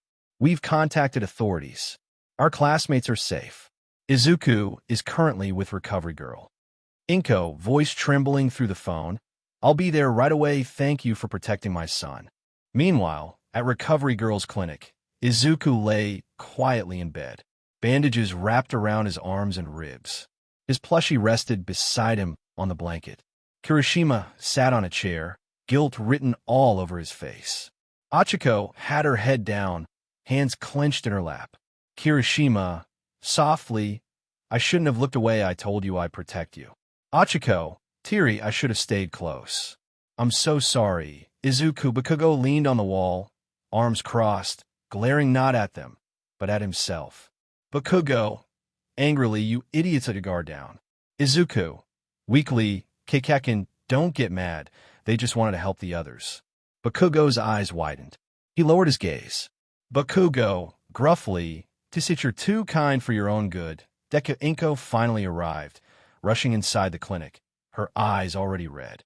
She kneeled beside her son's bed and gently held his hand. Inko, softly, "I'm so sorry this happened again." Recovery Girl, reassuring, "He'll be okay. A few bruises. No serious damage physically." Todoroki, entering calmly, "He won't bother you again. He was arrested for assault, abuse, and resisting capture. The pros have him now." Inko closed her eyes and let out a breath of painful relief. She turned to the students. "Inko, thank you. All of you. I can never repay what you've done for Izuku." Ida, bowing, "Protecting him is not a favor, ma'am. It's our duty and our promise." Later that night, Izuku slowly sat up, still wincing slightly. The class had gathered around him quietly, making sure not to overwhelm him. A warm silence fell over the room. Izuku looked down, hands in his lap. Izuku, softly, I thought I was just a burden. I always get in the way, make people worry." Gasps of protest filled the room. Bakugo stepped forward. Bakugo, firm, "Shut up with that CRP, Deku." Izuku, blinking Kaken. Bakugo, voice shaking slightly, "You're not a burden. You're our friend. And if anyone's a problem, it's the BSDRD who hurt you, not you." Achiko, smiling gently, "You saved that old lady, remember? You've always helped others, even when you were scared." Kirishima, "You inspire us. Every single day, little bro." Izuku's eyes filled with tears, not of sadness, but of gratitude. He wiped them quickly. Izuku, sniffling, smiling faintly, "Thank you, really, I feel safe with you all." Inko approached, holding a small bag in his shoes. "Inko, I think it's best if I take him home for now, just to let him rest fully and stay beside him." No one objected. They understood. Izuku stood with help, hugged each one of them quietly, his arms small but warm. Then, as he held onto Inko's hand, Izuku, whispering to her, Mom, before we go home, can we stop by the mall? Inko, softly of course. Why? Izuku, smiling with a secret glint. I want to buy something for everyone. I want to surprise them. Inko looked at him bruised, tired, but still shining with hope. She nodded, holding back tears. Inko, all right, sweetheart. Let's make a good surprise. Nightfall wrapped the dorm in peaceful silence, stars twinkling above as the doors to Heights Alliance slowly opened. Inko stepped in with a smile, carrying a small bag of snacks. All Might, in casual wear, held a large box with care. And just behind them, dressed in his pajama, All Might hoodie, was little Izuku, glowing with joy, arms full of colorful gift bags. All Might, smiling, here we are, young Midoriya. Let's not drop anything. Inko, chuckling, he insisted on carrying most of them. The dorm went quiet when the class spotted Izuku. Everyone blinked in confusion as Izuku set the gift bags and box on the coffee table. Izuku, cheerful, I got something for everyone. Kaminari, wait for us. Achiko, kneeling beside him, what is this, Izuku? Izuku opened the box. Inside were plush bears in different colors, paper flower crafts, and handwritten cards with drawings and heartfelt messages. He handed each classmate a gift with a big smile. Izuku, to Achiko, thank you for always smiling and making me feel like I matter. Izuku, to Kirishima for protecting me and making me feel strong like you. Izuku, to Kaminari, you're funny and kind. You make me laugh. Izuku, to Yamamo, you're smart and elegant. Thank you for being gentle with me. Izuku, to Aoyama, you shine so bright, even when things are scary.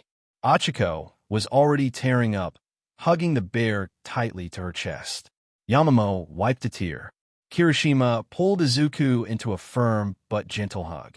Kirishima choked up, you didn't have to do this, little bro. Kaminari, teary laugh. Okay, I'm definitely crying.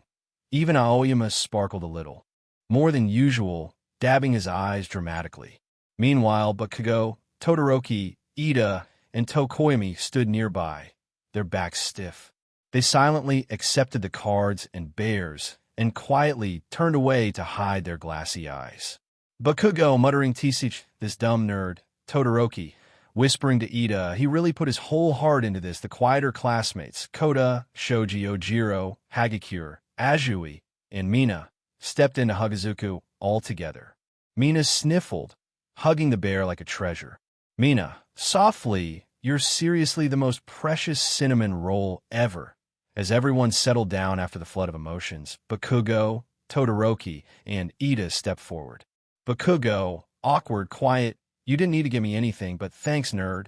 He gave Izuku a quick, one-armed hug before pulling away quickly. Ida, firmly, yet gentle, this is very thoughtful, Midoriya. We are honored. Todoroki, quiet smile, thank you, Izuku.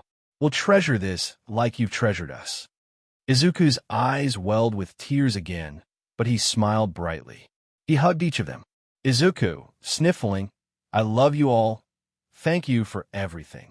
All Might and Inko stood by the door. Inko, waving softly, I'll leave him with you all tonight. You've given him something I never could, peace. All Might, saluting, he's in good hands. You are truly shining young heroes. They quietly left. Later, the class found Izuku fast asleep on the couch, curled up with his plushie and one of the small gift bags beside him. His cheeks were soft with peace, his lips in a little smile. Bakugo, quiet, I'll carry him. He gently scooped Izuku up. The rest followed silently, a warm hush of gratitude among them. They reached his room and tucked him in with care. Todoroki, placing the plushies nearby. Every scar he has is healing. One smile at a time. Achiko, nodding, and will be here every step of the way. They left the room slowly, closing the door behind them. In the hallway, they paused. Jiru, softly, you guys feel it too, right? He's changing, and so are we. Ida, nodding, we're not just training to be heroes anymore. Bakugo, muttering, we're becoming the people he believes we already are. The sunlight poured into the Heights Alliance dorm like warm honey. In the kitchen, Yairazu, Ida, and Sato worked in perfect sync. Waffles flipping, pancakes stacking high, and butter melting over fresh golden batter. Yamamo, smiling, everything is ready. Let's feed our team with energy. Ida, adjusting glasses perfectly timed. Sato, let's set the table. Everyone slowly gathered, sleepy but cheery. Plates were passed, syrup flowed like rivers, and laughter bubbled among friends. Suddenly, the sound of little feet pattered down the hall echoed. Izuku, brightly good morning. His oversized, all-might hoodie nearly slipped off his shoulder, his hair messy from sleep. Class 1A together, good morning Izuku. Achiko stood up, giggling, and brought a plate with stacked pancakes decorated with strawberry smiley faces. Achiko, grinning, here you go, hero in training. Izuku, thank you, Achiko-chan. He sat between her and Kirishima, swinging his little legs as he munched happily. But after a few bites, Izuku paused, his eyes curious. Izuku, tilting his head, where are we going after breakfast? The room went quiet. Todoroki and Ida exchanged looks. Bakugo stayed silent, glancing aside. Kirishima, rubbing his neck, well, we're going on patrol today. Izuku, smiling, yay. I want to come too. Ida, gentle but firm. Midoriya, it's still dangerous outside. After what happened with your father, Izuku's face dropped. He looked down at his plate, poking his pancake. His little voice trembled. Izuku, softly, oh, okay. The room turned heavy. No one touched their food for a moment. Achiko noticed the shift in his expression, the way his small shoulders slumped, how his smile slowly faded. She glanced at the others. Achiko, whispering, I think we should let him. His father is in jail now. Yamamo, he's stronger than we think. He's healing because he's living. Kirishima, nodding, yeah, and we'll keep him close, safe. Like always. Ida, after a long pause, very well. If we stay together, watch him closely, and remain in low-risk areas, he can join. Todoroki, to Izuku, you still want to come? Izuku looked up, eyes wide and hopeful. Izuku, really? You'll let me? Bakugo, crossing his arms, looking away, Tikish. Only if you keep up and stop doing dumb stuff. Izuku lit up like fireworks. Izuku, jumping with joy, why? I'll be careful. I'll be good. Promise. Everyone chuckled at his excitement. Even Bakugo smiled behind a turned shoulder. Soon, the group was suited up. Hero costumes on. Spirits high. Izuku came out in his little all-might costume again, hair fixed by Inko before she left. He hugged his plushie tight, a determined look on his tiny face. Izuku, beaming, I'm ready to protect the world with you guys. Achiko, teary-eyed smile, you already are, Izuku. They walked out together, Class 1A and their little sunshine, stepping into the city once again, not just as heroes in training, but as a family determined to keep one little boy's heart safe. The sun was high, and the city streets bustled with life as Class 1A spread out for patrol duty. Each group had been assigned a zone, and everything seemed peaceful at first. Bakugo, Todoroki, Kirishima, Achiko, Ida, and Izuku walked steadily down the sidewalk. Izuku held Ida's hand with one and his all-might plushie in the other. He gazed up in wonder at the tall buildings and busy streets. Suddenly, Bakugo, scowling, teased trouble. Ahead of them, 4 men were shouting in the middle of the traffic, drawing attention and blocking cars. Honks blared. Drivers screamed. Todoroki, calmly, we should handle it before it escalates. With swift teamwork, Todoroki froze the ground between the men, and Bakugo barked at them, his palms crackling slightly, just enough to intimidate. The men stopped immediately. Ida, smiling slightly, impressive coordination, you two. Achiko, chuckling, not bad, hot and angry duo. Kirishima, laughing, that was manly. Izuku giggled softly, watching them. But then his smile faded as something caught his attention. People running, screaming, and smoke rising not far away. Izuku, tugging Ida's sleeve, eating an eye. Over there. He pointed with a shaky hand toward the distant chaos. Their heads turned. People were screaming, scattering, smoke rising fast. Bakugo, already moving, let's go. Todoroki, Midoriya stays with Ida. Ida, lifting Izuku, hold on tight, Midoriya. Izuku, I will. They rushed off, 5 young heroes and 1 small soul, heading straight into danger. As they reached the scene, they found Ishido, Shiro, and Kaminari already there, fighting to keep the crowd back. Todoroki, serious, what's the situation? Ishido, panting, a villain came out of nowhere. It's not just a villain, it's a Nomu. Shiro, pointing, it's huge. It destroyed a whole block. Boom! A monstrous Nomu crashed through a building. Its muscles bulged, skin stitched, and blackened by mutation. It let out a distorted roar as people screamed and scattered. Bakugo, just our luck. Stay behind me, Deku. Achiko, Kaminari. Stay back with Izuku. Kaminari, nodding, got it. Come here, buddy. Izuku, trembling but trying to be brave. Please be safe, everyone. Kaminari, kneeling to his level, don't worry. They're tough. You'll see. As Todoroki unleashed ice across the Noma's legs, and Bakugo soared up to blast it from above, Izuku's small hands clenched tighter around his plushie. His eyes shimmered, not with fear but awe. Izuku, whispering their heroes, they're amazing. He watched every move with wide eyes. Despite the roaring villain and destruction, Izuku didn't look away. His heart pounded with something new, not fear. It's inspiration. The chaos raged on. The Nomu roared louder, slamming through buildings and sending debris crashing in every direction. The air was thick with smoke and dust. Achiko, Kirishima, Shiro, and Ida were in motion, working tirelessly to evacuate citizens trapped beneath rubble. Achiko, panting, this way. Hurry, I'll make the debris weightless. Kirishima, hardening, I've got your back. Shiro, swinging with tape, I'll lift the beam, get them out.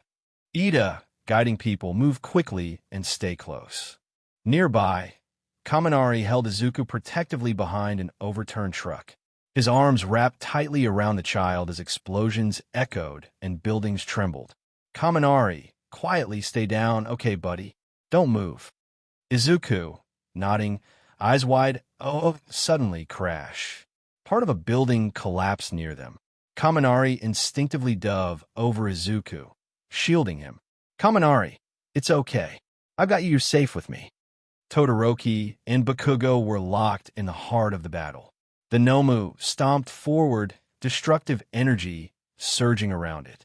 Todoroki, icy breath. We need to figure out its core. There's always a weak spot. Bakugo, gritting his teeth, then keep it still and let me blow that freak apart. They attacked in sync. Todoroki froze its legs. Bakugo exploded its shoulder, but the Nomu roared, breaking free and swinging a huge punch that sent them flying across the street. Bakugo, groaning, Tsujin things too tough. Todoroki, panting, we need a coordinated strike, no mistakes. Then, the Nomu began charging energy. Dark, violent light swirled around its body. Boom! It unleashed a massive wave of destruction, ripping through the street, blowing away cars, shaking buildings. Kaminari, eyes wide and he grabbed Izuku to run, holding him tight, but the crowd swelled, panicking, pushing. In the confusion, Izuku stumbled. Fell. Kaminari, screaming Izuku. Izuku, terrified, Kaminari. The wave of power surged closer, crackling with red lightning. Bakugo, Todoroki, Achiko, Kirishima, and Ida all turned, their eyes going wide in horror. Bakugo, shouting, Deku. Everything slows. The light from the blast reflects in Izuku's teary eyes. His small hands reach out. The camera stops just as the wave is about to hit. Black screen. The Nomu's blast hurtled toward Izuku. Everyone watched in horror, Bakugo's scream echoing through the chaos. Bakugo, Deku. A brilliant light erupted, blinding and pure. The power pushed everything back, wind and heat surging like a storm. The entire street lit up in white and gold. Everyone shielded their eyes, pushed back by the force. When the light faded, all was quiet. On the scorched pavement, only Izuku's burned plushie remained. Achiko covered her mouth. Kirishima fell to his knees. Yamamo cried.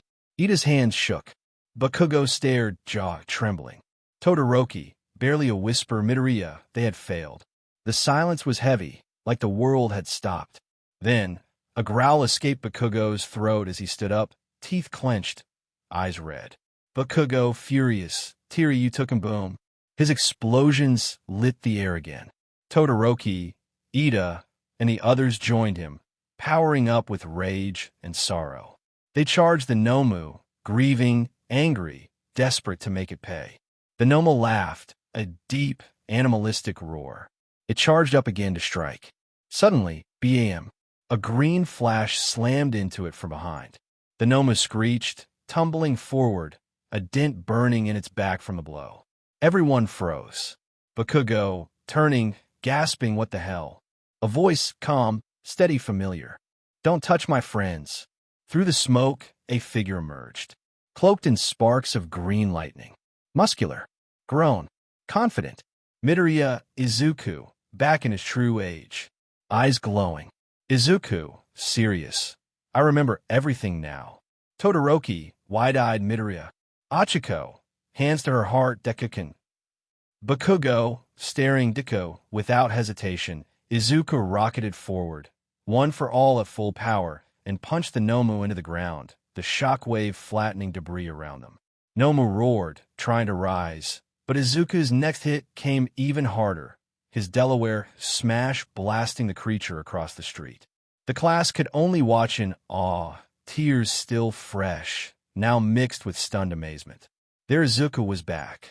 The Nomu let out a wild roar, charging at full speed toward Izuku.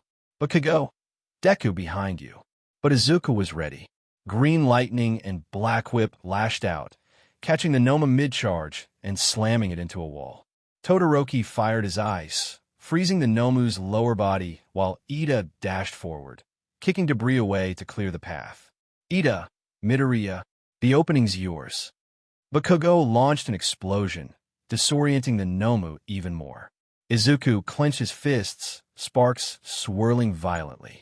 Izuku, determined, this ends now for all the pain you caused. He flew into the air, full cowl, 100% activated. A final Detroit smash collided into Nomu's chest, shaking the entire block. Kaboom! The Nomu let out a fading growl, then collapsed, unmoving. Smoke and dust settled. They did it. The moment the Nomu fell, Izuku dropped to his knees, panting heavily, his power flickering. And then he collapsed completely, unconscious, his body pushed to the limit. Bakugo, Deku. He rushed to his side, panic flickering in his eyes. Kaminari quickly pulled off his jacket, covering Izuku's body like a blanket. Achiko, he's breathing, just fainted. Ida kneeled next to him, carefully checking his pulse, then lifted him onto his back. Ida, I'll carry him. Let's get him home. Suddenly, Aizawa, All Might, and Hawks arrived, landing near the battlefield. Aizawa, what happened? Todoroki, a Nomu, and Izuku. He changed back. All Might's eyes widened. He's back. Bakugo, arms crossed, eyes soft just in time. Saved all of us. Hawks, grinning, talk about a dramatic entrance. Kid's got style. The pro-heroes looked around the damage, the defeated Nomu, then back at the unconscious but safe Midoriya. All Might whispered, voice filled with relief. Well done, young Midoriya. At the dorm, living room, Izuku's eyes fluttered open. The soft hum of the dorm's living room greeted him, and as he sat up slowly, blinking through the light haze of confusion, he realized something. He wasn't alone. The entire class 1A surrounded him, their faces filled with relief, warmth, and subtle traces of sadness. Izuku, groggy, puzzled, what's going on? Why are you all looking at me like that? Ida stepped forward, adjusting his glasses with a careful gentleness. Ida, you collapsed during patrol after defeating a Nomu. But before that, Midoriya, you were turned into a child. Izuku, confused, a child. They all nodded, some chuckling lightly, others visibly emotional. Mina, softly, yeah, You wore a tiny All Might suit and carried a plushie everywhere. Izuku furrowed his brows. I don't remember any of that. Nothing. It's all blank. A heavy silence fell over the group. Achiko, voice gentle, you were really happy. You made us laugh, you cried in front of us, trusted us. We bonded with you.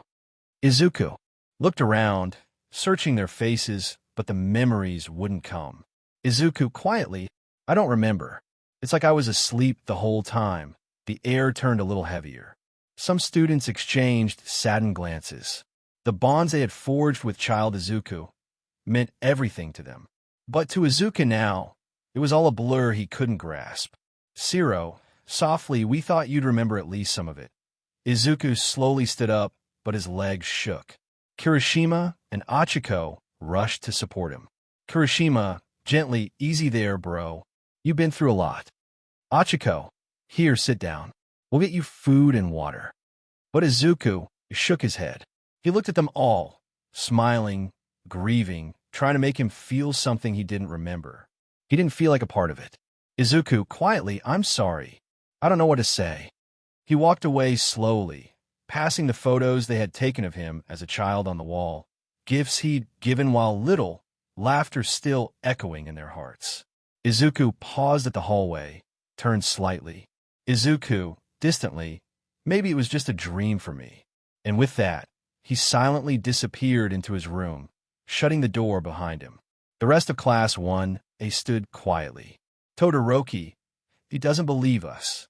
Bakugo, clenching his fist, in it, that idiot. Yamamo, softly, he might not remember, but we do. That child was still him. They knew Izuku needed time. But one thing was certain. Even if his memories had faded, the love they had for him hadn't. Izuku quietly entered his room, gently closing and locking the door. He stood there, back pressed against the wood, eyes staring blankly at the ceiling. Then a shaky sigh. Izuku, internal monologue, I remember everything. The laughter, the tears, the warmth of Kirishima's hugs, the way Achiko wiped syrup off his cheek, how Bakugo carried him after he cried, how he called Ida and Aizen, and how they all fought to protect him. He remembered the closet, the drawings, the fear. He remembered his father. Izuku sat down at the edge of the bed, hugging his knees tightly. Izuku, thoughts, they saw me at my weakest. They saw how broken I was inside. My secrets, everything I kept hidden since I was a kid. He swallowed hard. His chest ached. Izuku, I can't face them like that. Not yet. And so, he made a choice. He would pretend he didn't remember. Maybe it was cowardly, but it felt easier than facing the weight of their love after seeing his shame. Evening, the aroma of curry and grilled beef filled the dorm's kitchen and dining area. Laughter and gentle conversation echoed as the students lined up, grabbing plates and serving spoons. Yamamo and Sato had done a great job. There were side dishes, drinks, and even dessert waiting. Just as everyone was settling into their seats, Izuku quietly walked in. He looked composed. Too composed. Izuku, quietly, good evening. They all turned toward him, eyes soft with hope. Some smiled, expecting something, a spark of recognition. But Izuku only nodded politely, grabbed his plate and spoon, and walked past them. He sat alone in the living room, near the corner of the couch, facing the window. Todoroki, watching, he really doesn't remember. Achiko, quietly, I miss little Deku already. Kirishima, half-hearted chuckle. He made fun of Kaminari and Minata's brain size. He was so honest. Kaminari, pouting, dude, it was brutal but adorable. They all chuckled softly, but the laughter faded just as quickly. There was a quiet, aching emptiness at the table tonight. They could see him just a few feet away, and yet he felt far. Ida, folding his hands, he may not remember, but I believe something inside him still feels it. Bakugo, looking away, tsh, stupid nerd. But even his voice lacked the usual bite. And Izuku, he stared out the window with food half-eaten, a quiet sadness behind his eyes. He wasn't fooling anyone. After dinner, the dorm was quiet aside from soft chatter. The Class 1A students exchanged glances. They knew it was time to try one more time. Izuku sat in the living room, curled in the corner, flipping pages of a thick hero book. His face calm, but unreadable. Achiko, softly, hey, Deku-kun, can we talk? Izuku, not looking up, about what? Uraraka. Ida, firm yet gentle about everything. The time you spent with us. When you were small. Kaminari, trying to smile. Yeah, man, don't tell us you forgot the time you called me, and Mineta brainless. Mineta, faux offended. I almost cried, you know. Mina, laughing nervously. You really don't remember. Not even the rainbow dream. Or the bear plushie. Or sliding around the amusement park. Izuku quietly closes his book. I think you're all just confused. They stared. Izuku, more direct. I don't remember any of that. Probably just some memory, Quirk messing with you all. Todoroki, calm, but concerned. You were afraid of your father. You drew in black, cried many times. We made good memories. You made us all gifts. Izuku's jaw clenched. His eyes flicked toward them. Izuku, with forced sarcasm, right. I was a sweet little tragic baby. Sounds like a great fantasy. But again, I don't remember anything. So maybe just let it go. The room grew still. Achiko, reaching out Deku. Izuku, voice firm, please stop. Just stop. He stood, book in hand, and walked away, not looking back. The living room went silent. Inside his bedroom, the door locked. Izuku sat on his bed, staring at the wall, his hands trembling. He couldn't stop thinking about their faces, especially Achiko's and Kirishima's. He squeezed his eyes shut, pressing his palms against his temples. Izuku whispered to himself, why can't I just tell them the truth? He slumped against the wall, hugging his knees, letting out a shaky breath. Izuku, internal monologue, they'll only look at me differently. They'll pity me. I don't want that. I'm supposed to be strong, not someone they feel sorry for. His voice cracked. Izuku, softly, I don't want them to carry my pain. It's mine, not theirs. Tears began to fall. His body shook as he pulled the blanket over himself and curled into the mattress, muffling his sobs. Izuku, muffled, if I tell them, they'll never stop worrying. I'll just be that broken kid. He lay there, the moonlight slipping through the curtains. They gave him so much love, and now all he could do was hide from it. He fell asleep crying, but not from sadness alone. It was guilt. Next morning, UA classroom, the soft sound of papers flipping and pens scribbling filled the room. Aizawa stepped in, his usual tired expression scanning the class. Aizawa, good to see everyone's here. Especially you, Midoriya. Glad you're back to normal. Izuku nodded quietly, giving a small, almost dismissive smile before turning his head to the window. Aizawa, continuing, now, back to training theory and tactical response. Class 1A opened their notebooks, but their eyes kept drifting toward Izuku. He didn't glance back. He stayed focused, eyes on his notes, his writing perfectly clean, almost too perfect. Even Bakugo noticed how still Izuku was, his posture stiff, every breath calculated. After class, All Might, smiling at the door, Midoriya. A word. They walked together down the familiar hallway. The air between them was quiet but heavy. Inside the hidden lounge, All Might gestured for him to sit. All Might, gently, I wanted to say it's good to see you again. Back as you. Izuku quietly thanks All Might. All Might, do you remember any of it? The time you spent with your classmates. The patrols, the... Nomu. Izuku lowered his gaze. For a second, something flickered in his expression, then disappeared. Izuku, flatly no. Not really. I guess it's just blank. All Might looked at him for a long time, sensing the truth behind the words, but he didn't push. All Might, softly, all right. But you don't have to carry it alone, even if you think you do. Izuku gave a short nod, stood up, and quietly left the lounge. All Might remained behind, the warmth in his eyes fading into a quiet sadness. At the dorm, Izuku had just finished his daily warm-ups and grabbed a water bottle from the kitchen. As he turned, he heard voices from the living room. Mina, calling Midoriya, come on, movie marathon. Siro, we save your spot, don't pretend to be too cool. Izuku sighed and walked over, sitting at the far end of the couch. The lights were dim, and the screen glowed with the first few scenes of a comedy movie. At first, there was silence. Then, Drew, quietly, you used to laugh so hard at this part, remember? You were a kid, tucked under 3 blankets. Kaminari, grinning, and hugging that all might plush like your life depended on it. Mina, teasing, honestly, you were too cute, Izuku. Izuku didn't look at them. Izuku, coldly, I don't remember, and I don't want to talk about it. Everyone went still. His voice was sharp, but it trembled just barely at the end. Achiko, softly, we just missed that side of you. You were happy, Midoriya. Izuku stood up. Izuku, irritated, just drop it already, okay? It's over. He turned away fast, but they all saw it. A subtle glint of tears forming in his eyes before he stormed out the dorm door. Everyone sat frozen. Izu, guilt-ridden, we pushed too hard again.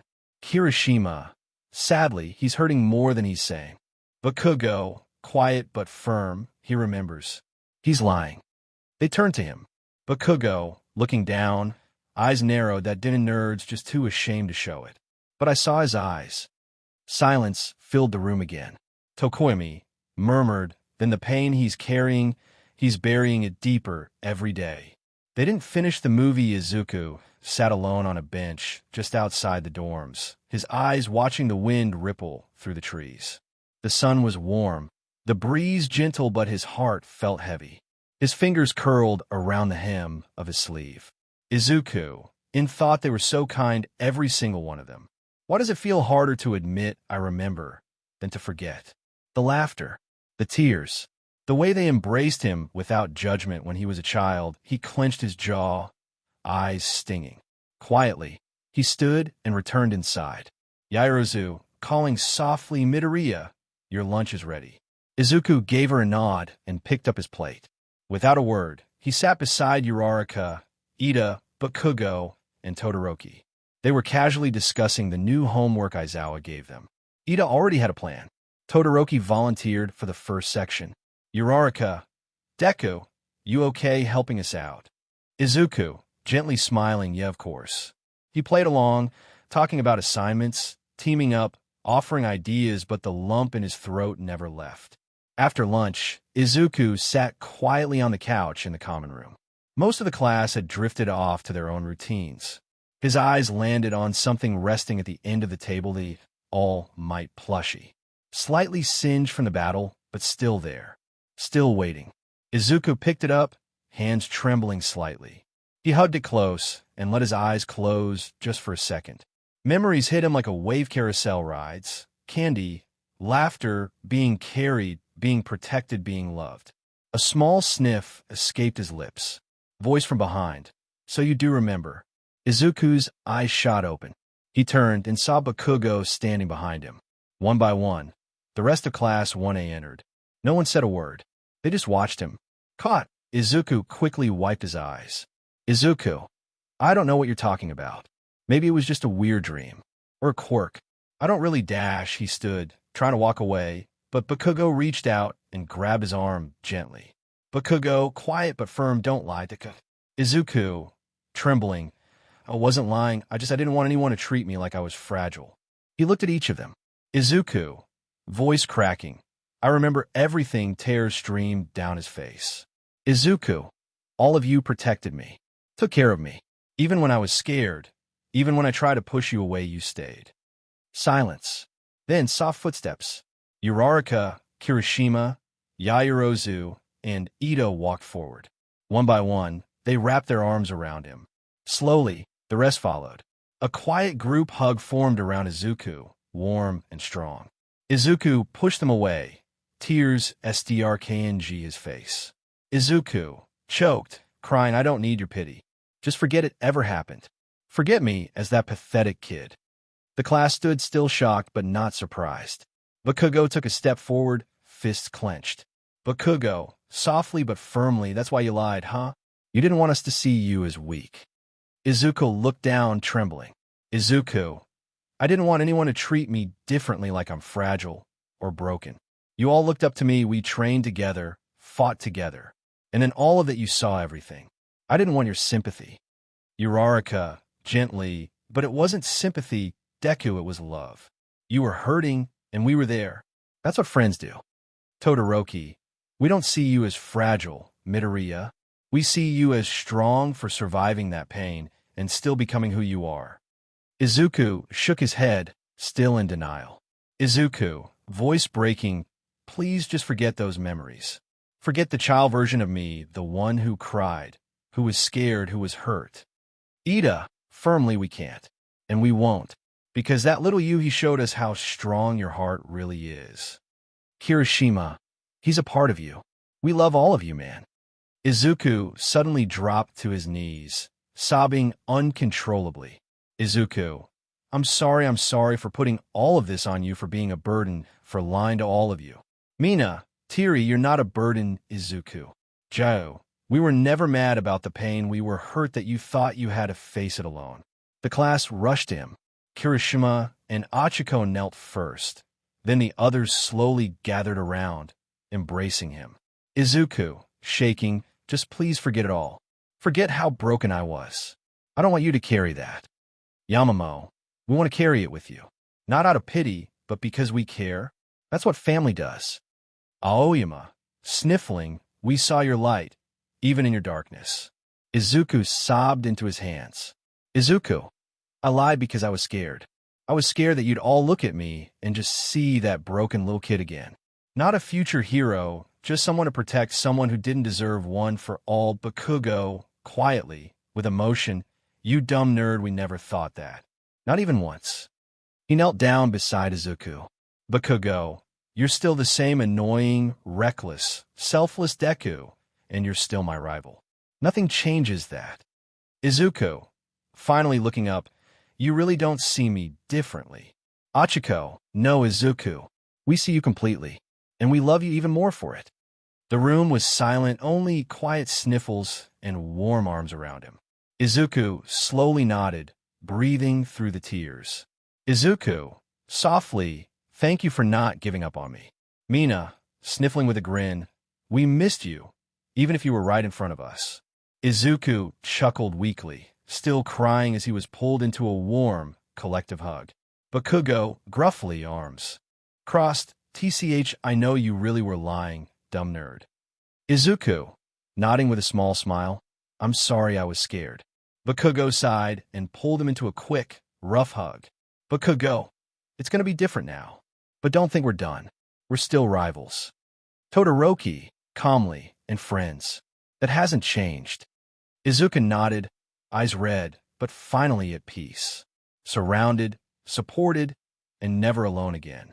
The sun was warm over the city as Class 1A patrolled the streets in their hero costumes, shoulders strong, hearts aligned. High above, Izuku floated gently in the air, surveying the city and his friend below. Izuku's thoughts, quiet, steady, there were moments I didn't think I'd make it. That the pain would define me. But it didn't. It shaped me, and they helped me reshape it. He watched as Bakugo barked orders with passion. Achiko helped a child find their parents. Todoroki calmed a frightened crowd, and Kirishima waved cheerfully to everyone who passed. They were a team, a family. I thought my childhood was lost, that no one could understand. But I was wrong. They made space for me, not because they pitied me, but because they cared, because they believed I could still be whole. He smiled, eyes soft and bright. I don't need to forget. I don't need to hide anymore, because now I'm standing where I belong. He soared down toward them, heart full. The Yindi, thank you for reading this story. Thank you for joining us on this journey through What If Deku Was Hit with Age-Altering Quirk. We hope you found it as captivating as we did.